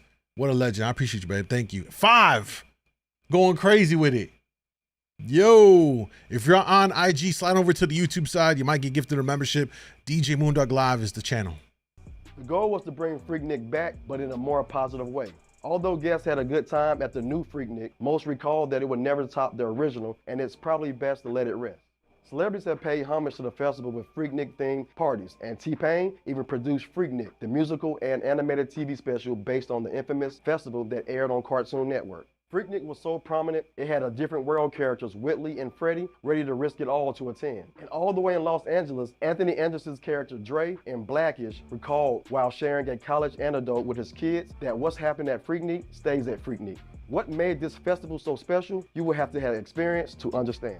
Most people, especially Atlanta natives and HBCU alumni, prefer to remember Freaknik for what it was intended to be. The celebration of beautiful black educated people coming together in fun, music, and fellowship. It will forever be known as one of the biggest black college festivals ever, and its culturally impact will always live on. Stay up to date with the latest news and comedy. Sports. Yo, so that you know, listen, that was just a small taste, right, about the whole Freaknik experience. And this documentary that's coming out is going to really potentially blow it out of the water. All right. I mean, take a look at this video right here. It was open season on these women. BET Spring Bling looked more like one of their music videos gone wild. Women bought it. I mean, look at them filming up their skirt, touching on them. Acted out their wildest fantasies. Lifting up I mean, just anything, bro. That would never fly today. Never. Line between flirtation and sexual assault. You know what I'm saying? And like they say, half of these guys not even in college. They just rolled up. You know what I'm saying? You basically had the hood. Everyone from the hood just pulled up to this shit. Word got out. You know what I mean? That's what happened. Damn music.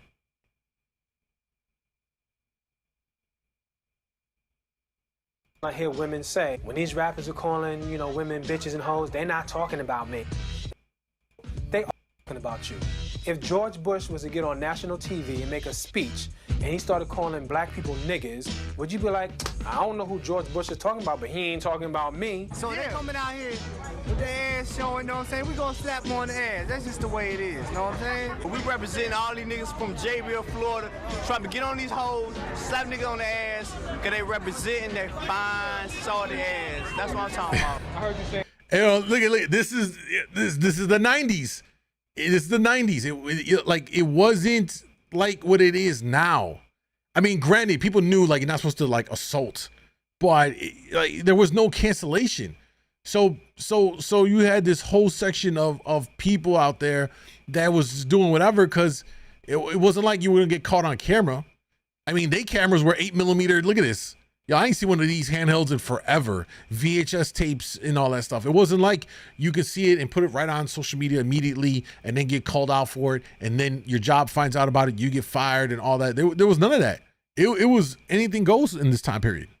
Something, if you gonna hit somebody with your pocketbook? No, I was gonna hit somebody with my fist. You gonna hit somebody with your fist? Yes. Why? What's happening? Well, I'm being touched and it's unwarranted and unwelcome. Some people say it's just boys being boys, but I think it has a lot to do with boys figuring out early that girls are there for us to sexually objectify or to be our playthings. I'm sorry, I ain't gonna touch nothing else. Okay, don't touch nothing else. Oh, Jesus. Oh, Lord, this motherfucker off feet. I've been doing a lot of walking around and videotaping and things like that, and a lot of the women are having a real hard time moving through the crowd. Yeah, that's one of our biggest problems. As you can see, we're spread kind of thin. We can't be everywhere, so our concern is that somebody's going to be accosted out here, and we just don't want anybody to get hurt or raped or anything like that. Have you made any arrests? Not so far this weekend. It's been good.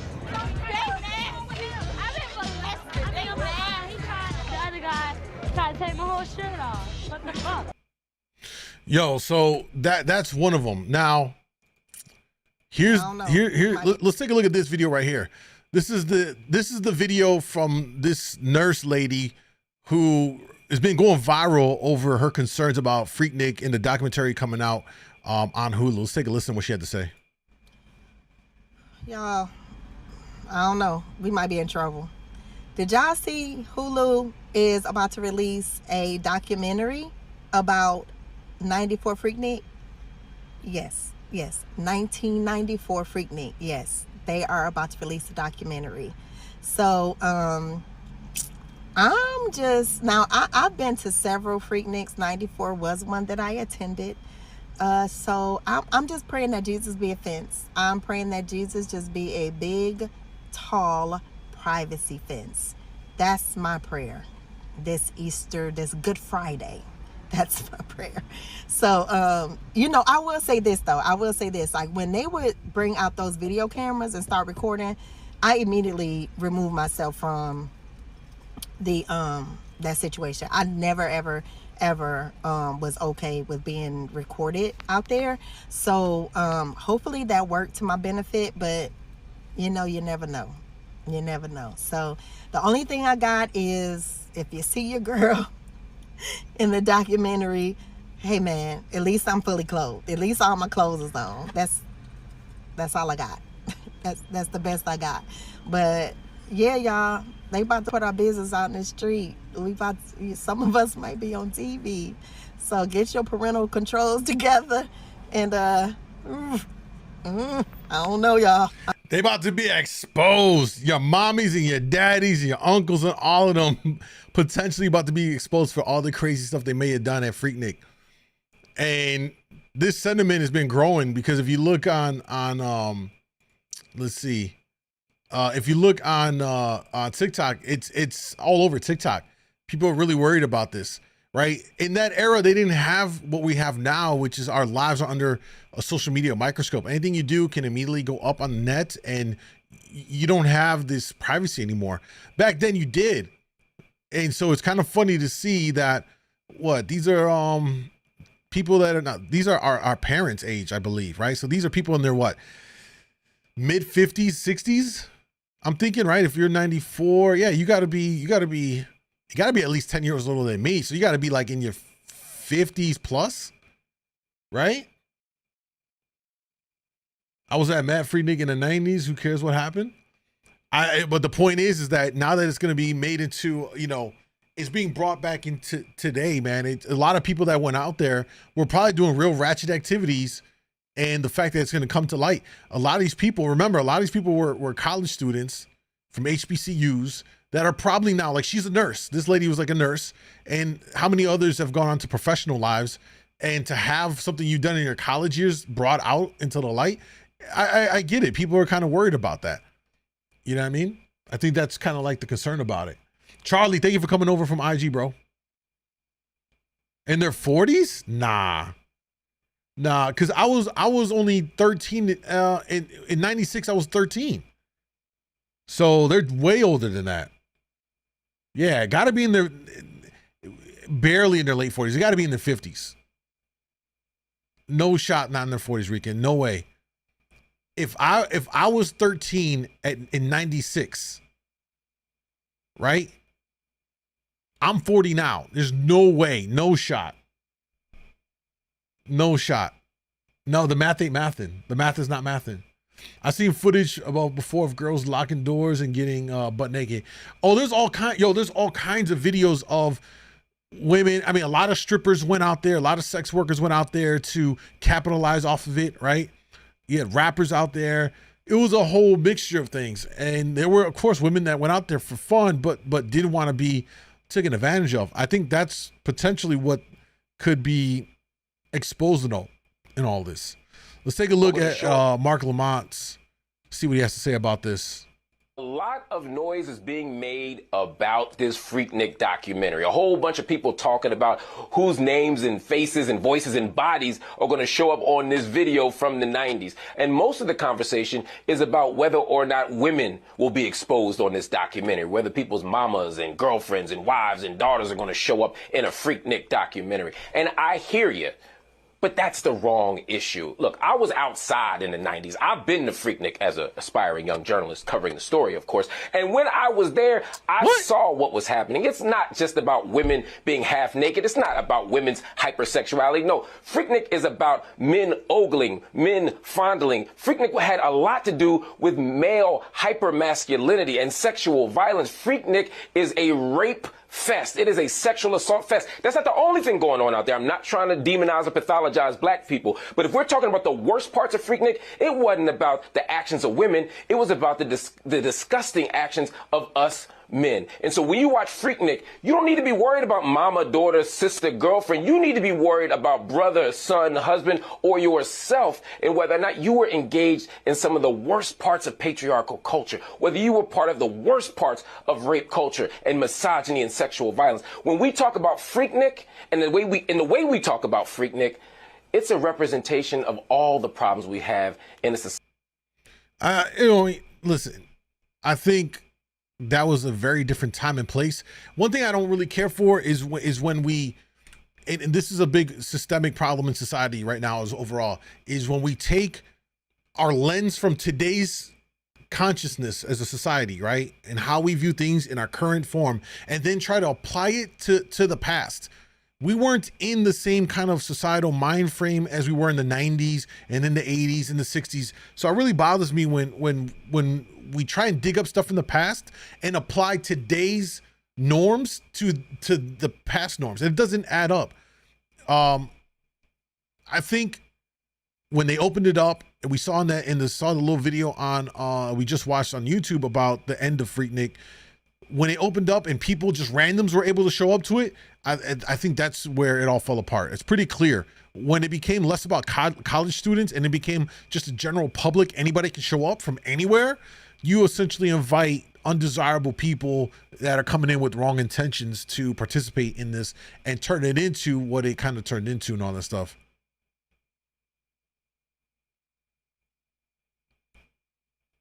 Yeah, I like this right here. He went there as a journalist. Mark Lamont Hill is 44. So between the summers of 88 and 98, he was between 9 and 19 years old. Something ain't adding up.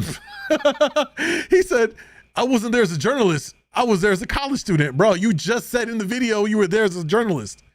Bro, you know the internet is forever, right? Meaning what? You just said you were there as a journalist. Listen back to your own clip. And he ain't saying nothing since. What an idiot. A lot of noise is... He can be an idiot sometimes about some of the stuff he says.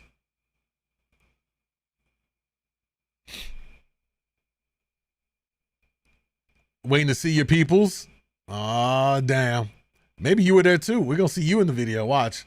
It'll be interesting how many people get fired as a result of this doc. I don't know. I mean, listen, they're going to have to kind of find the footage for all of this in the first place. Sure, there's some stuff they can get on the internet right now, but it's going to take a lot. And I'm sure some people will sell their stuff over, but I don't know. It's going to be interesting to see how they piece this whole documentary together and what footage is used. It's going to be very interesting. Very, very interesting overall.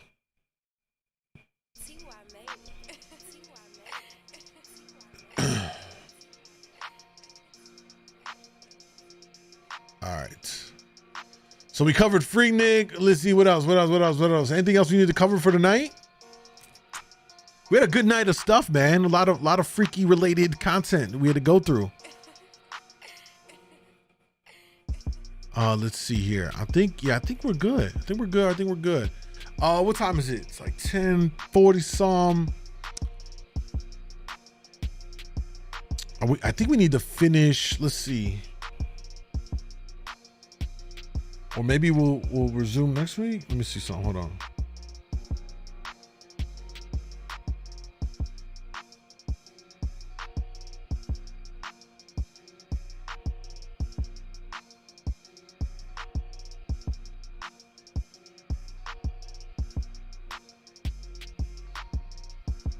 You need to look into it? As far as what? After the climax of the beginning, the rest of it was pretty chill. What do you mean?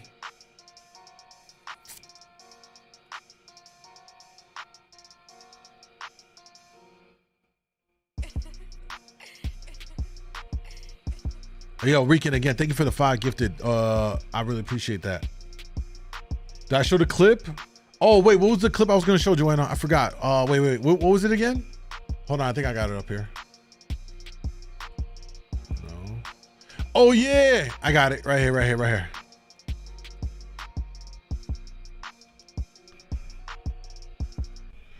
All right. Yo. This is going viral right now because of the fact that when women say we're going on a girls trip and then we find out what they really be doing, I present to you Exhibit A. God damn it, C's. I'm turning it off right now. I'm turning that shit off right now. That you guys abused that one is off. Good job. Right in the middle of me trying to get into a content piece, you cock blocker.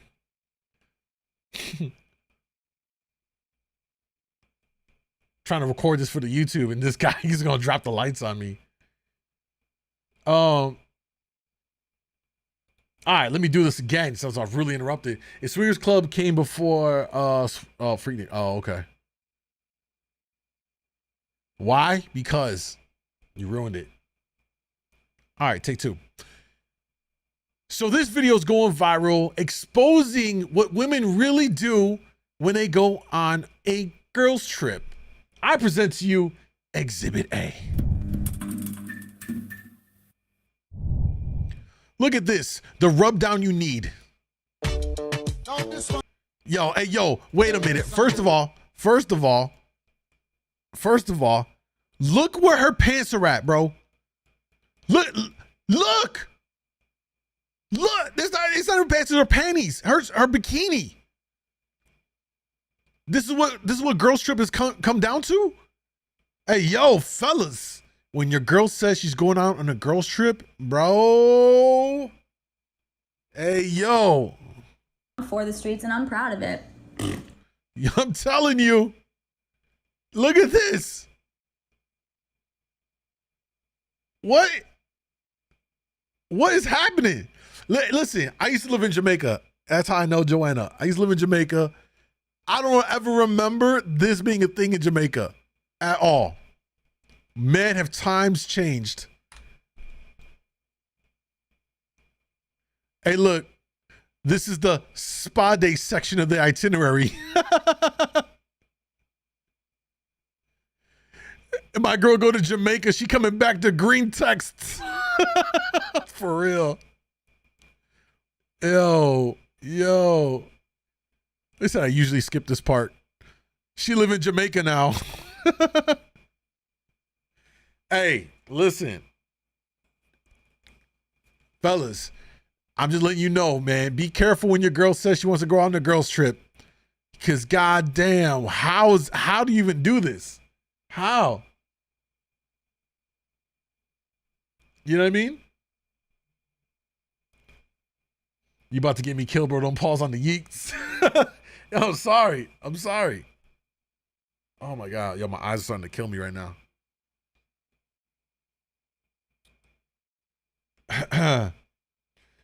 I just threw away the passport. Yo, that's not just relaxing, Rican. Yo, stop the cap.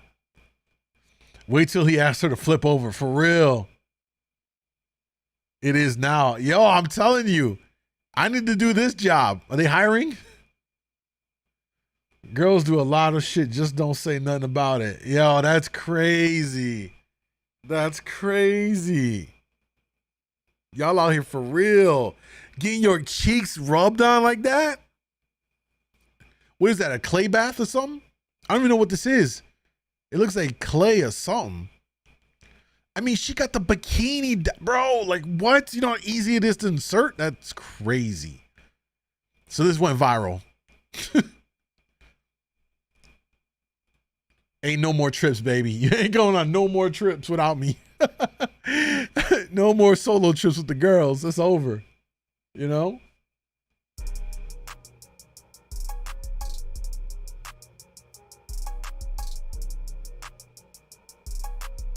Oh man, it's starting to happen, y'all. My allergies and my eyes are starting to tear up on me.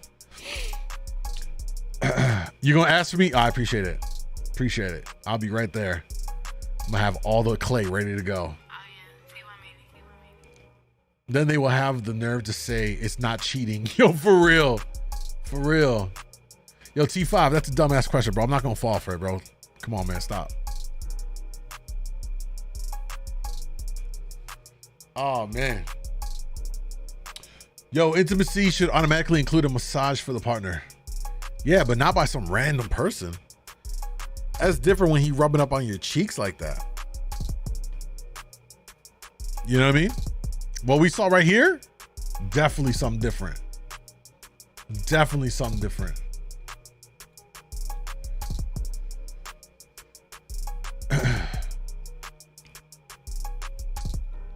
All right.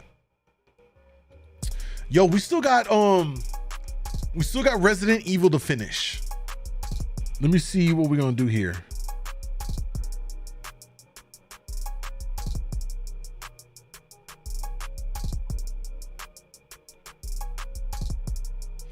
Or I might do let me see what I got. I think I might be able to do something on a Sunday. What do y'all thinking?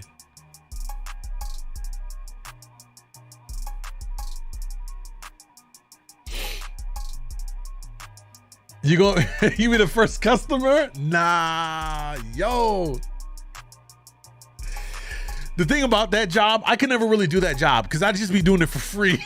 I wouldn't even charge. It was like, it'd be horrible for me. I wouldn't charge. I'm like, you need your cheeks rubbed? I got you. Free of charge. You know what I mean? I couldn't do it. I ain't gonna hold you. I would never make a living off of it because I'd be too into just doing my work. I'd love my job so much I'd do it for free. How would I live? You know what I mean? I can't review it in IG, bro. You got to either come to YouTube or DM it. Y'all want to go to Kick?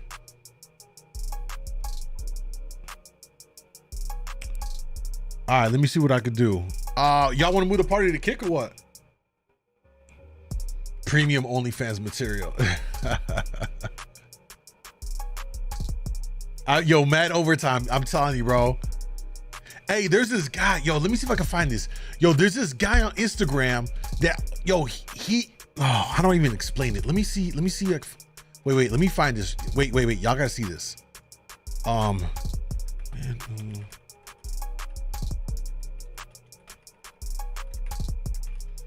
my eyes are burning.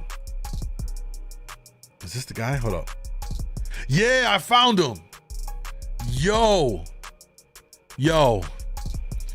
What I'm about to show you is on Instagram. All right? Bro. Y'all ready for this? Listen. I don't know how. All right, listen. Look. I'm in the wrong profession.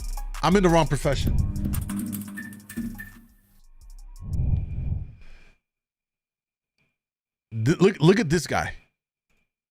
Girl. We get him Jason Moore.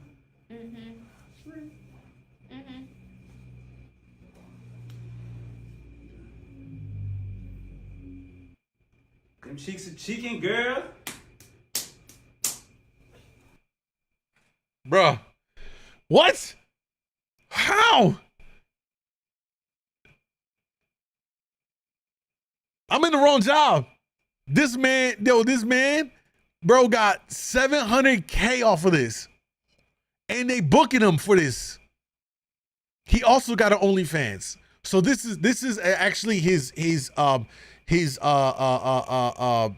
the word I want to call it? This is like his bait content to draw people into like the main stuff, which is other, OnlyFans, and he be doing stuff with Shorty. I mean, look. I can't even play the music, but I mean, look.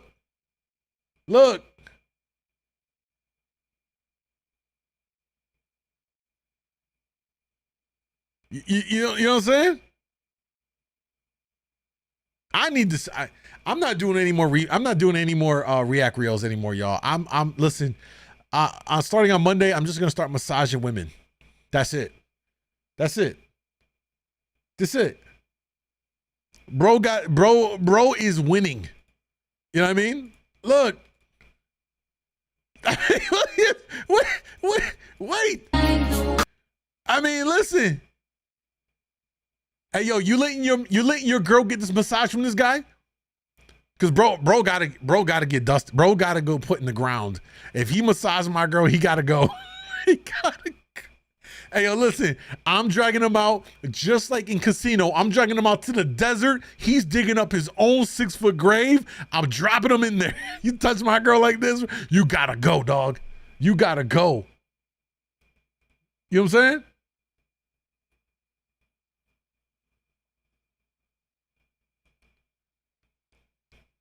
That's a violation for real. I mean, listen, look, he's in on the raft. He's even on the raft. Look at this.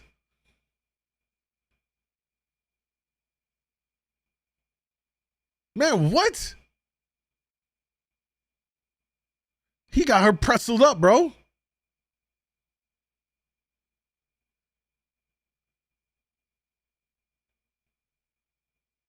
You know what I'm saying?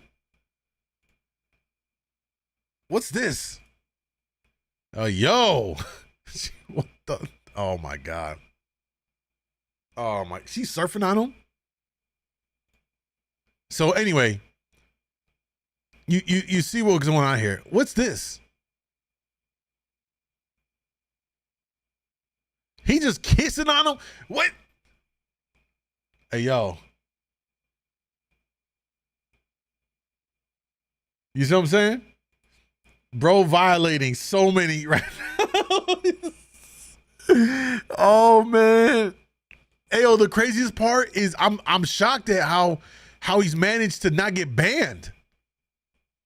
You know what I mean? Like, it's so suggestive. I mean, come on, look.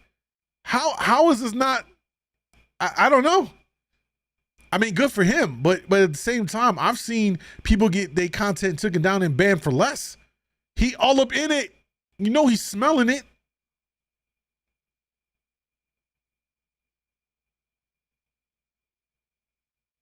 You see what I'm saying?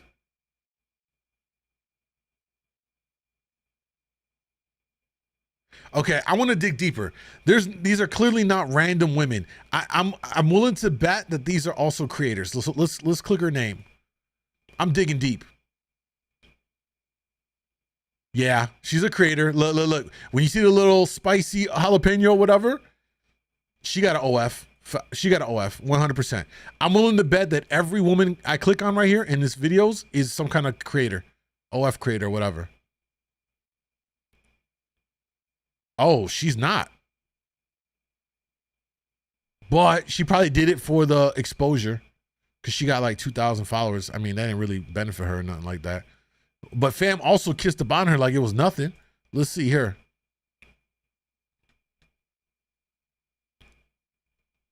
I don't got no music on because it's going to take it out. Let's see.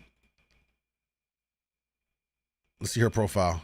All my links. You already know if there's all my links, there's an OnlyFans. I'm not going to click it.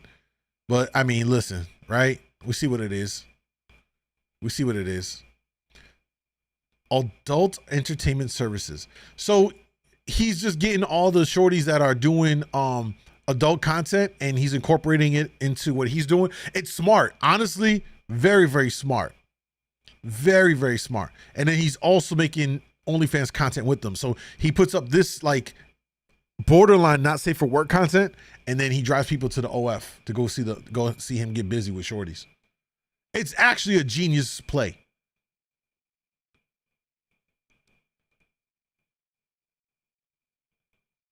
Your girl gotta go. She knew what it was when she got booked. Your girl. No, that's our girl. For real. Moon is losing his mind. I'm just saying, like, bro's got a genius plan. Like, it really is. I'm not mad at it. I am not mad at it.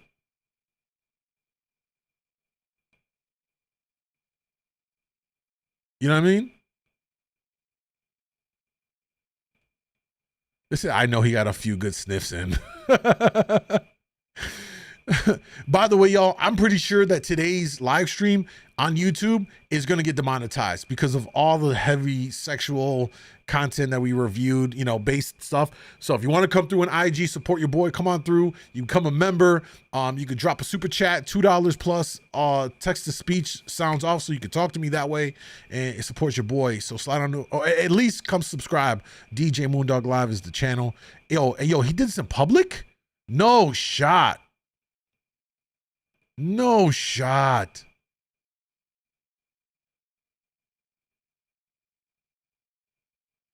In front of the cops too?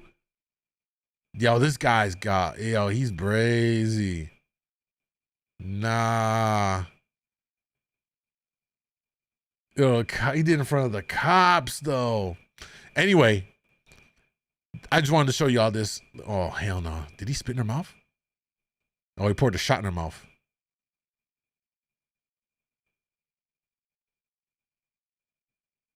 Well, damn. All right, enough. You get the point here. I don't know how we got there. Oh yeah, from the massaging thing. Yeah, I done seen this guy's stuff fly a couple of times on my online and stuff like that. It's pretty wild, bro. Pretty wild. It honestly probably has one of the best like content strategies for any like male sex worker I've seen. It's genius. Really is. Really is.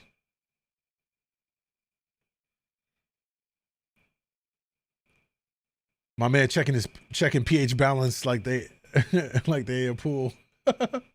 Go deep, Moon. I mean, I always do. Stop. My eyes are burning. This guy has his face all in the coochie. I mean, yes. Yo, can't never knock the hustle. I don't never knock anybody's hustle at all. At all. At the same time, from a platform standpoint, I mean, I'm shocked that he's verified 700K and none of his content's been banned. I mean, it's so borderline. It really is. Don't mind me. I'm still looking at some of these. You know what I'm saying?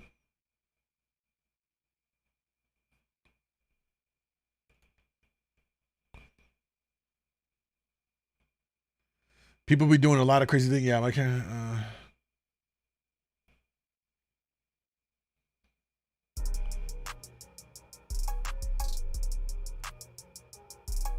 What's the link for Kick? Oh, yeah. Kick.com. Do exclamation kick. The bot will give you the link, John. If you're on IG, don't forget, sub up on YouTube, DJ MoondawG Live. Also, my after hours stream account where we go all the way unfiltered is pinned in the comment section on IG.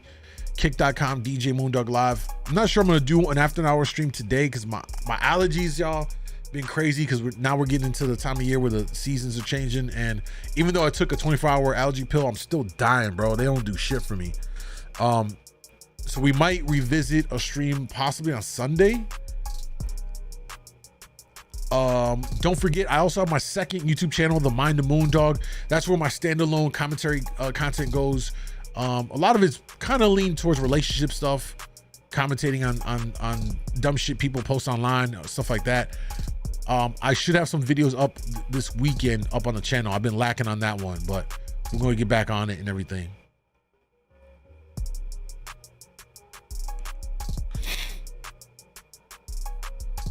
I'm taking massage appointments at Baker Street. With a camera, no face, no case. Scratch a sniff.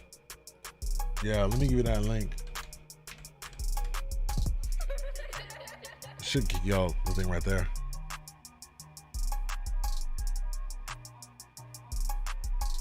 There's the kick link, y'all. So make sure you follow up on that. Greetings from Amsterdam. What's up, bro? I'm in Chicago. So look, let's see what time it is. Bro, my eyes are really killing me.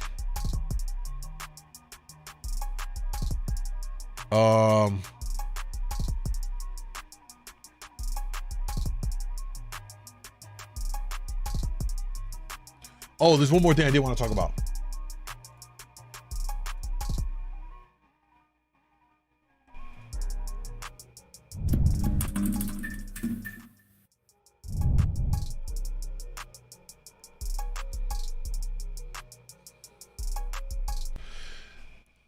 All right, so I think at this point we've all seen the fallout for Bud Light after they contracted and had Duvaney come out as like the spokesperson, and quite controversial because Bud Light has always been a brand that's really just kind of been associated with, you know, just rural America, you know, college frat boys and all that stuff.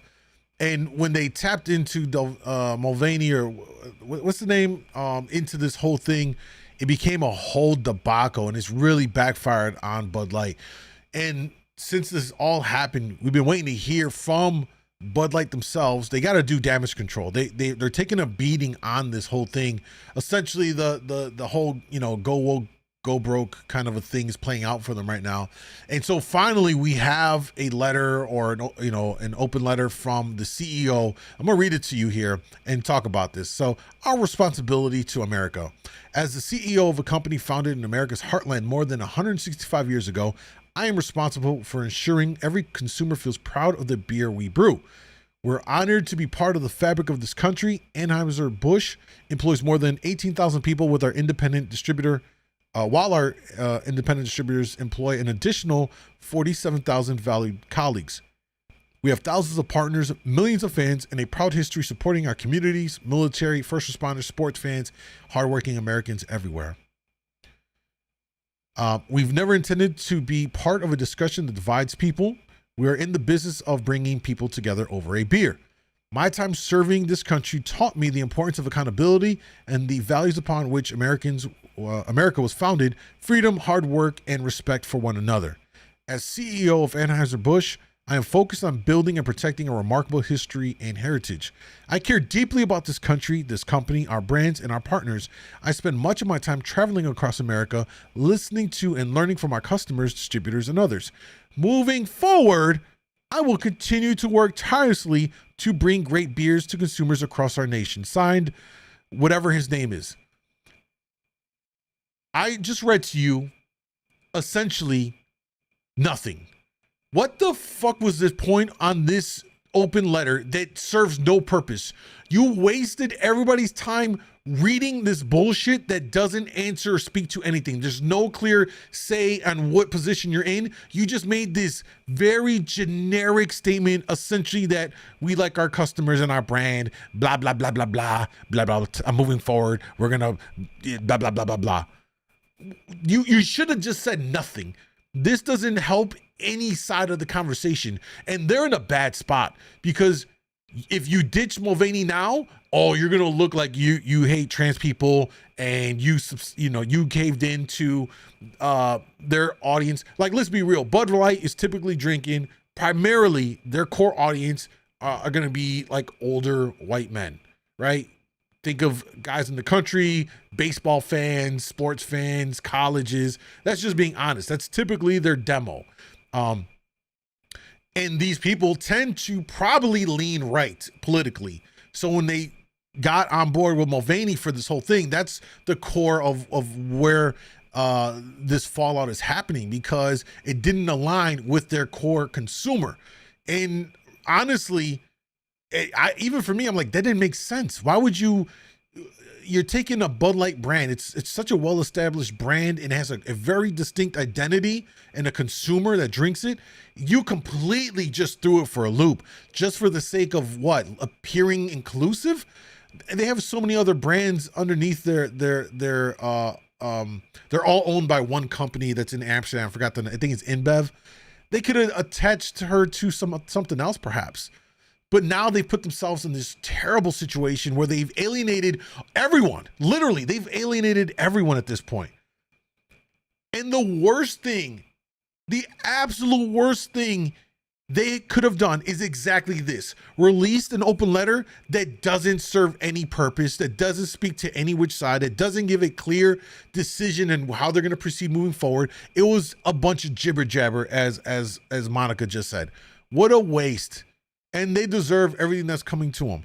Now, what's interesting is that their CEO, what's his name? Whatever his name is, I don't know his name, but I do know that he was in the CIA. He's worked in government. It's interesting that he is the CEO of a beer company now, right? But that's where he's referencing about him serving his country. He served as a CIA agent in other capacities as well. How they're talking about the marketing person for Bud Light, which is a woman. I forgot her name. She's the one that kind of came up with this idea to do it. They want to kind of move away from Bud Light being seen as a frat boy drink, and they want to expand. First of all, people that drink beer, it's such a specific demo of people that drink beer. Not a lot of women drink beer, by and large. Not a lot. I mean, women will. Some women do. But by and large, you don't have a lot of women, especially drinking Bud Light. You know what I mean? So I don't understand the concept of take away that they got a trans woman as the spokesperson or whatever they did.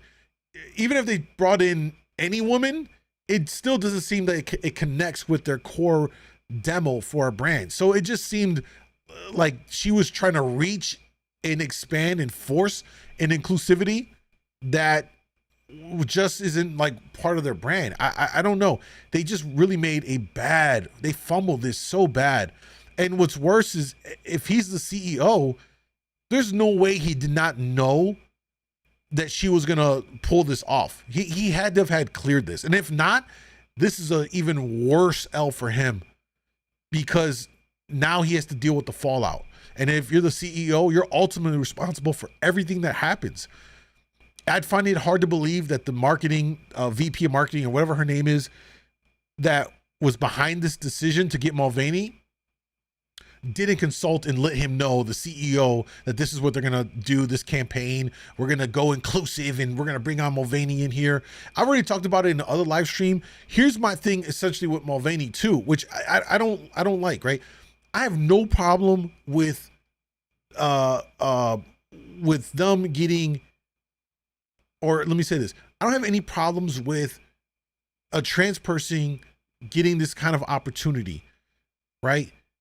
My thing is Mulvaney just recently kind of transitioned and came out and identified as a woman fairly recently.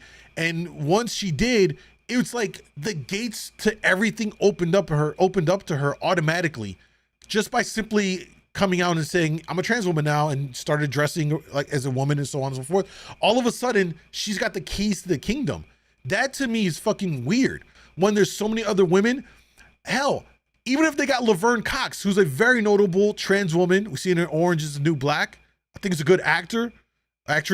How many other women or trans women have been putting in the work for years, grinding to get an opportunity to be the face of some kind of a campaign, and just the mere, this person comes in and, oh yeah, guess what? I've transitioned, ta-da, and now they get these free opportunities. We saw it happen with Jenner. Was it Caitlyn? Yeah. When she transitioned, all of a sudden, all these opportunities just were thrown in her lap. It's almost like you don't even earn it. You just, because you made this change, you just gifted all this stuff. That to me is where I don't think that's right, because there's many other biological women and even trans women, like I said, Laverne Cox comes to mind, that have been on the scene, putting in work, that could have gotten this opportunity. But you know what I'm saying? That's where I think the shit doesn't make sense to me. It was just given freely. Just because they came out and transitioned. That's where I think this is part of the problem. Again, when there's so many other women that have been working and looking for this opportunity, and they get overlooked simply because another person comes out and transitions. Ta-da, look at me, guys. And oh yeah, okay, cool. Now we're gonna get you for all these campaigns. You're on every media round. You're a big hero. Like, what the fuck? That to me is the part that doesn't make sense. It's not about Mulvaney getting the opportunity. It's the fact that what did she do to warrant it? Let's be honest. What work did she do to warrant all of this. Just give in. Just give in. Right? And it could be anybody. Just for merely coming out and identifying in based off of your gender and you making a change and you just get stuff freely, it's crazy to me. When there's so many other people that are out here trying to bust their ass to get these opportunities. That's to me where it doesn't make sense. And I have a problem with that. It's not that she's trans, anything like that. It doesn't bother me. That's fine. They should have opportunities too. Like I said, I've watched, I became a fan of Laverne Cox from Orange is the New Black. I was like, yo, I thought she played a great role and it's fine. I don't, you know what I mean? But it's crazy that people are getting shit just based off of not their merit, but based off of like their identity. That to me is like the problem.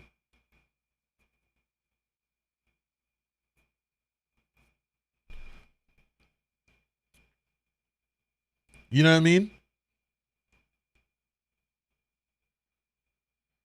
It must be really tough to try and find other ways to say nothing and make sound warm and sincere. Yeah. This is by design. It's called earned media. They're getting all the free publicity. Usually you'll see all these people buying the product, destroy it. It's a win-win for them. I mean, fair point on earned media for sure. There's a lot of earned media, but this isn't kind of like going well for Bud Light.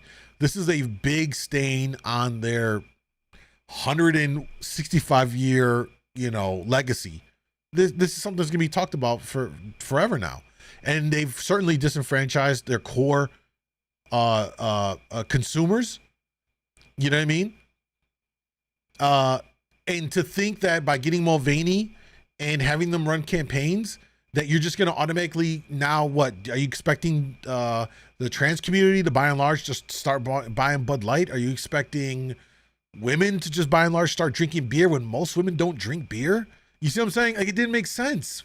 From a marketing standpoint, it doesn't make sense. I think the marketing person, the woman, should get fired for this. She fumbled so bad.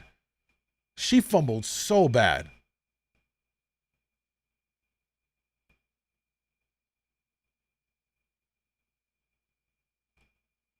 I never heard her until the controversy started. Yeah, me either.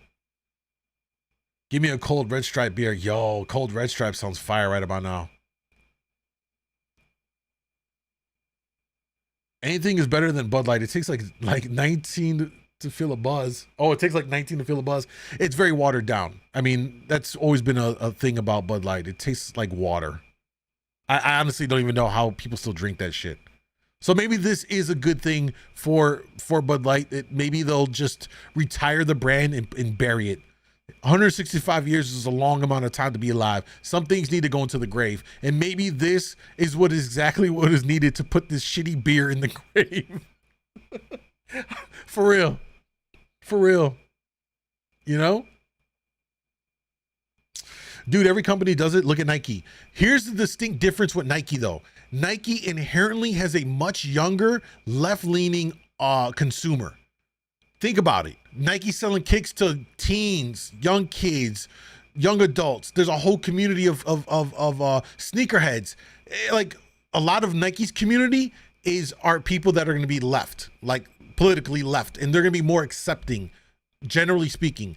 Bud Light isn't, bro. We all know Bud Light demo. Let's keep it a buck. Bud Light demo, core consumer demo, are going to be white males, 25, 54. Maybe even 35, 54 demo, right? That's essentially their core demographic. Every beer and liquor has a core demo, just like any other product and service, right? There's always a core demo. These individuals, white males in that age range, are not necessarily always going to be left-leaning politically. And so that's where there's that disconnect. Moon, I'd rather drink hot wine coolers. That's nasty. Billy Bob's and the Fams and drinking that no more. Y'all chill, man.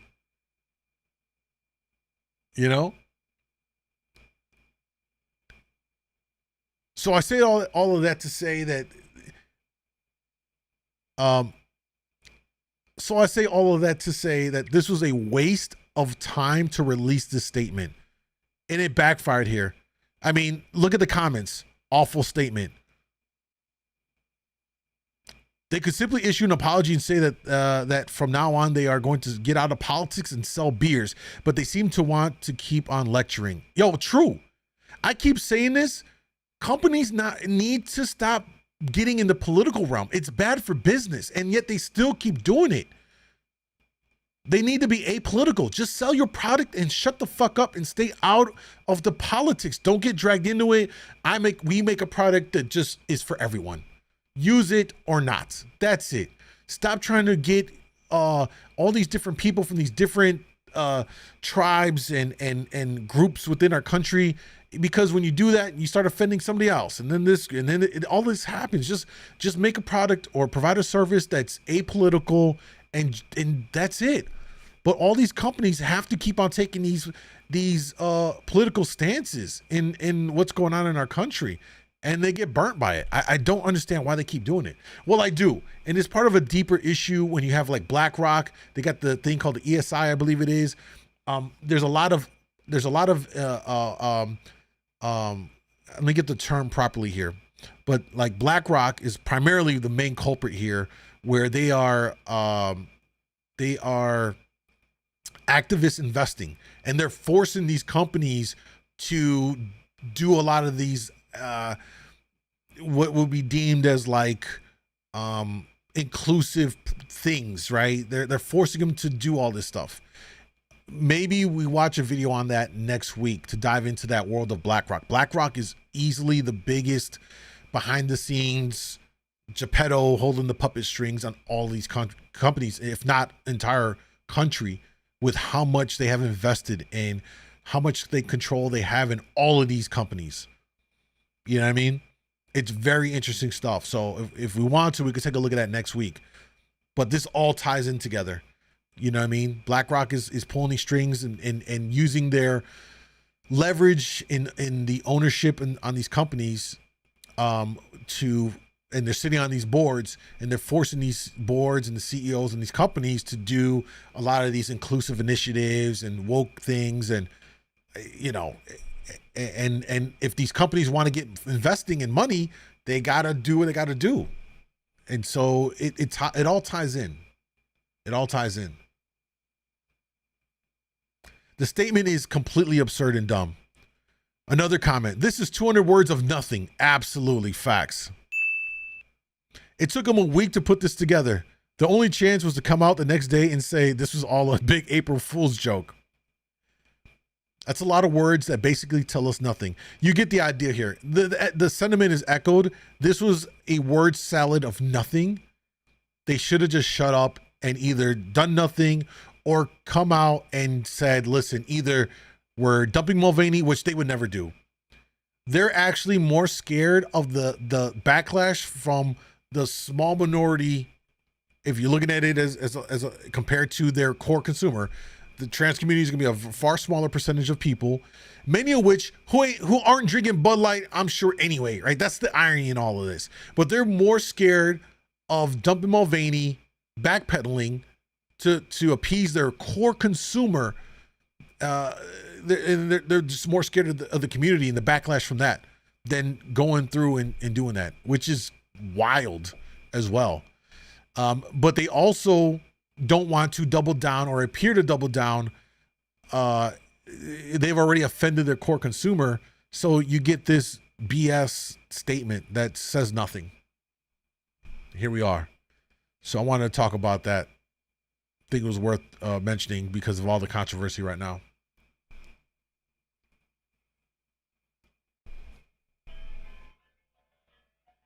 Free advertising that entire country got to see waiting for their statement.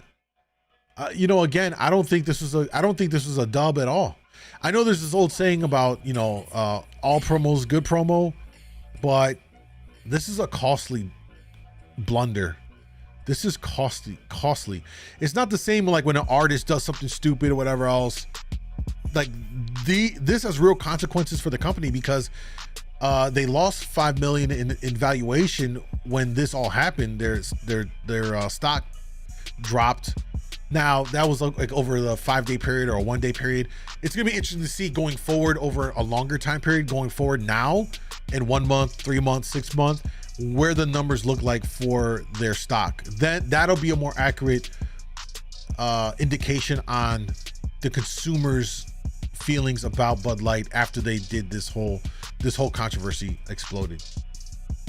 You know what I mean? So.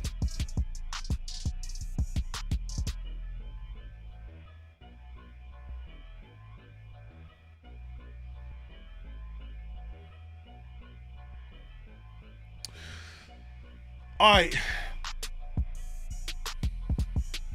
Here in Scotland, no one's drinking Bud. I'm sure, bro.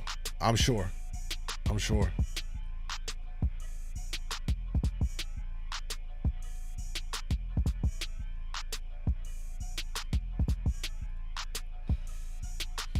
All right, y'all. I think we're going to wrap it up for tonight. Great time with you guys with the stream. Covered a lot of fun stuff. I think we got to get back into our game. We got to finish our horror games. We got the 15th is tomorrow. I'm probably going to stream this weekend, and it's going to be a horror stream, a screamathon. I owe y'all that. We're overdue for that stuff. So we'll do it this weekend. I don't know if it'll be tomorrow night. Most likely Sunday night. It's possible it could be tomorrow, but worst case, it will be Sunday night. If you're on IG, don't forget, y'all, sub up to the YouTube channel. It's my main streaming platform, djmoondawglive on YouTube. Also, the pinned comment in the IG chat is for my after hours stream channel where anything goes. It's unfiltered, it's raw, it's crazy. We talk crazy. Kick.com, djmoondawglive. The weekend, yeah, I think I might pull off a weekend sesh. I got to make up for like the days I missed. I'm down bad. I'm down bad. You know what I mean? So, yeah, that's it, man. We're going to wrap it up. Guys, have a great weekend. Be safe. Enjoy the rest of your night. I appreciate y'all. Rican, thank you again for all the gifted memberships. Truly appreciate it. Fish as well, gifting. Everybody that subbed up today on the YouTube side, appreciate that. Much love. All right. We're going to connect this weekend with horror games, Screamathon. We've got Resident Evil 4 to finish. We got Dead Space to finish. Did we finish Dead Space? I don't think we did. I got some other horror games that I'm gonna cop that just came out to get through. So we're gonna have a little fun with it. All right. I'll have content coming up on this channel. I'll also have content coming up on the other channel, the Mind the MoonDawg. If you guys are not subbed up to it, there's the link right here. I'm gonna put it up in chat. Let me give it to y'all right there. Check all that content over there. It's a standalone channel where I share more of my thoughts on various things. All right. Well, the bot, I guess, didn't work. It's scuffed.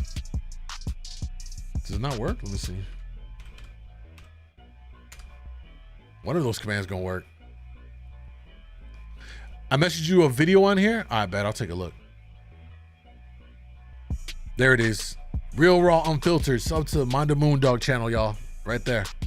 All right, y'all. Have a great weekend. Much love. Stay blessed. Don't do anything too crazy. And we'll connect over the weekend, man. All right? Later, y'all.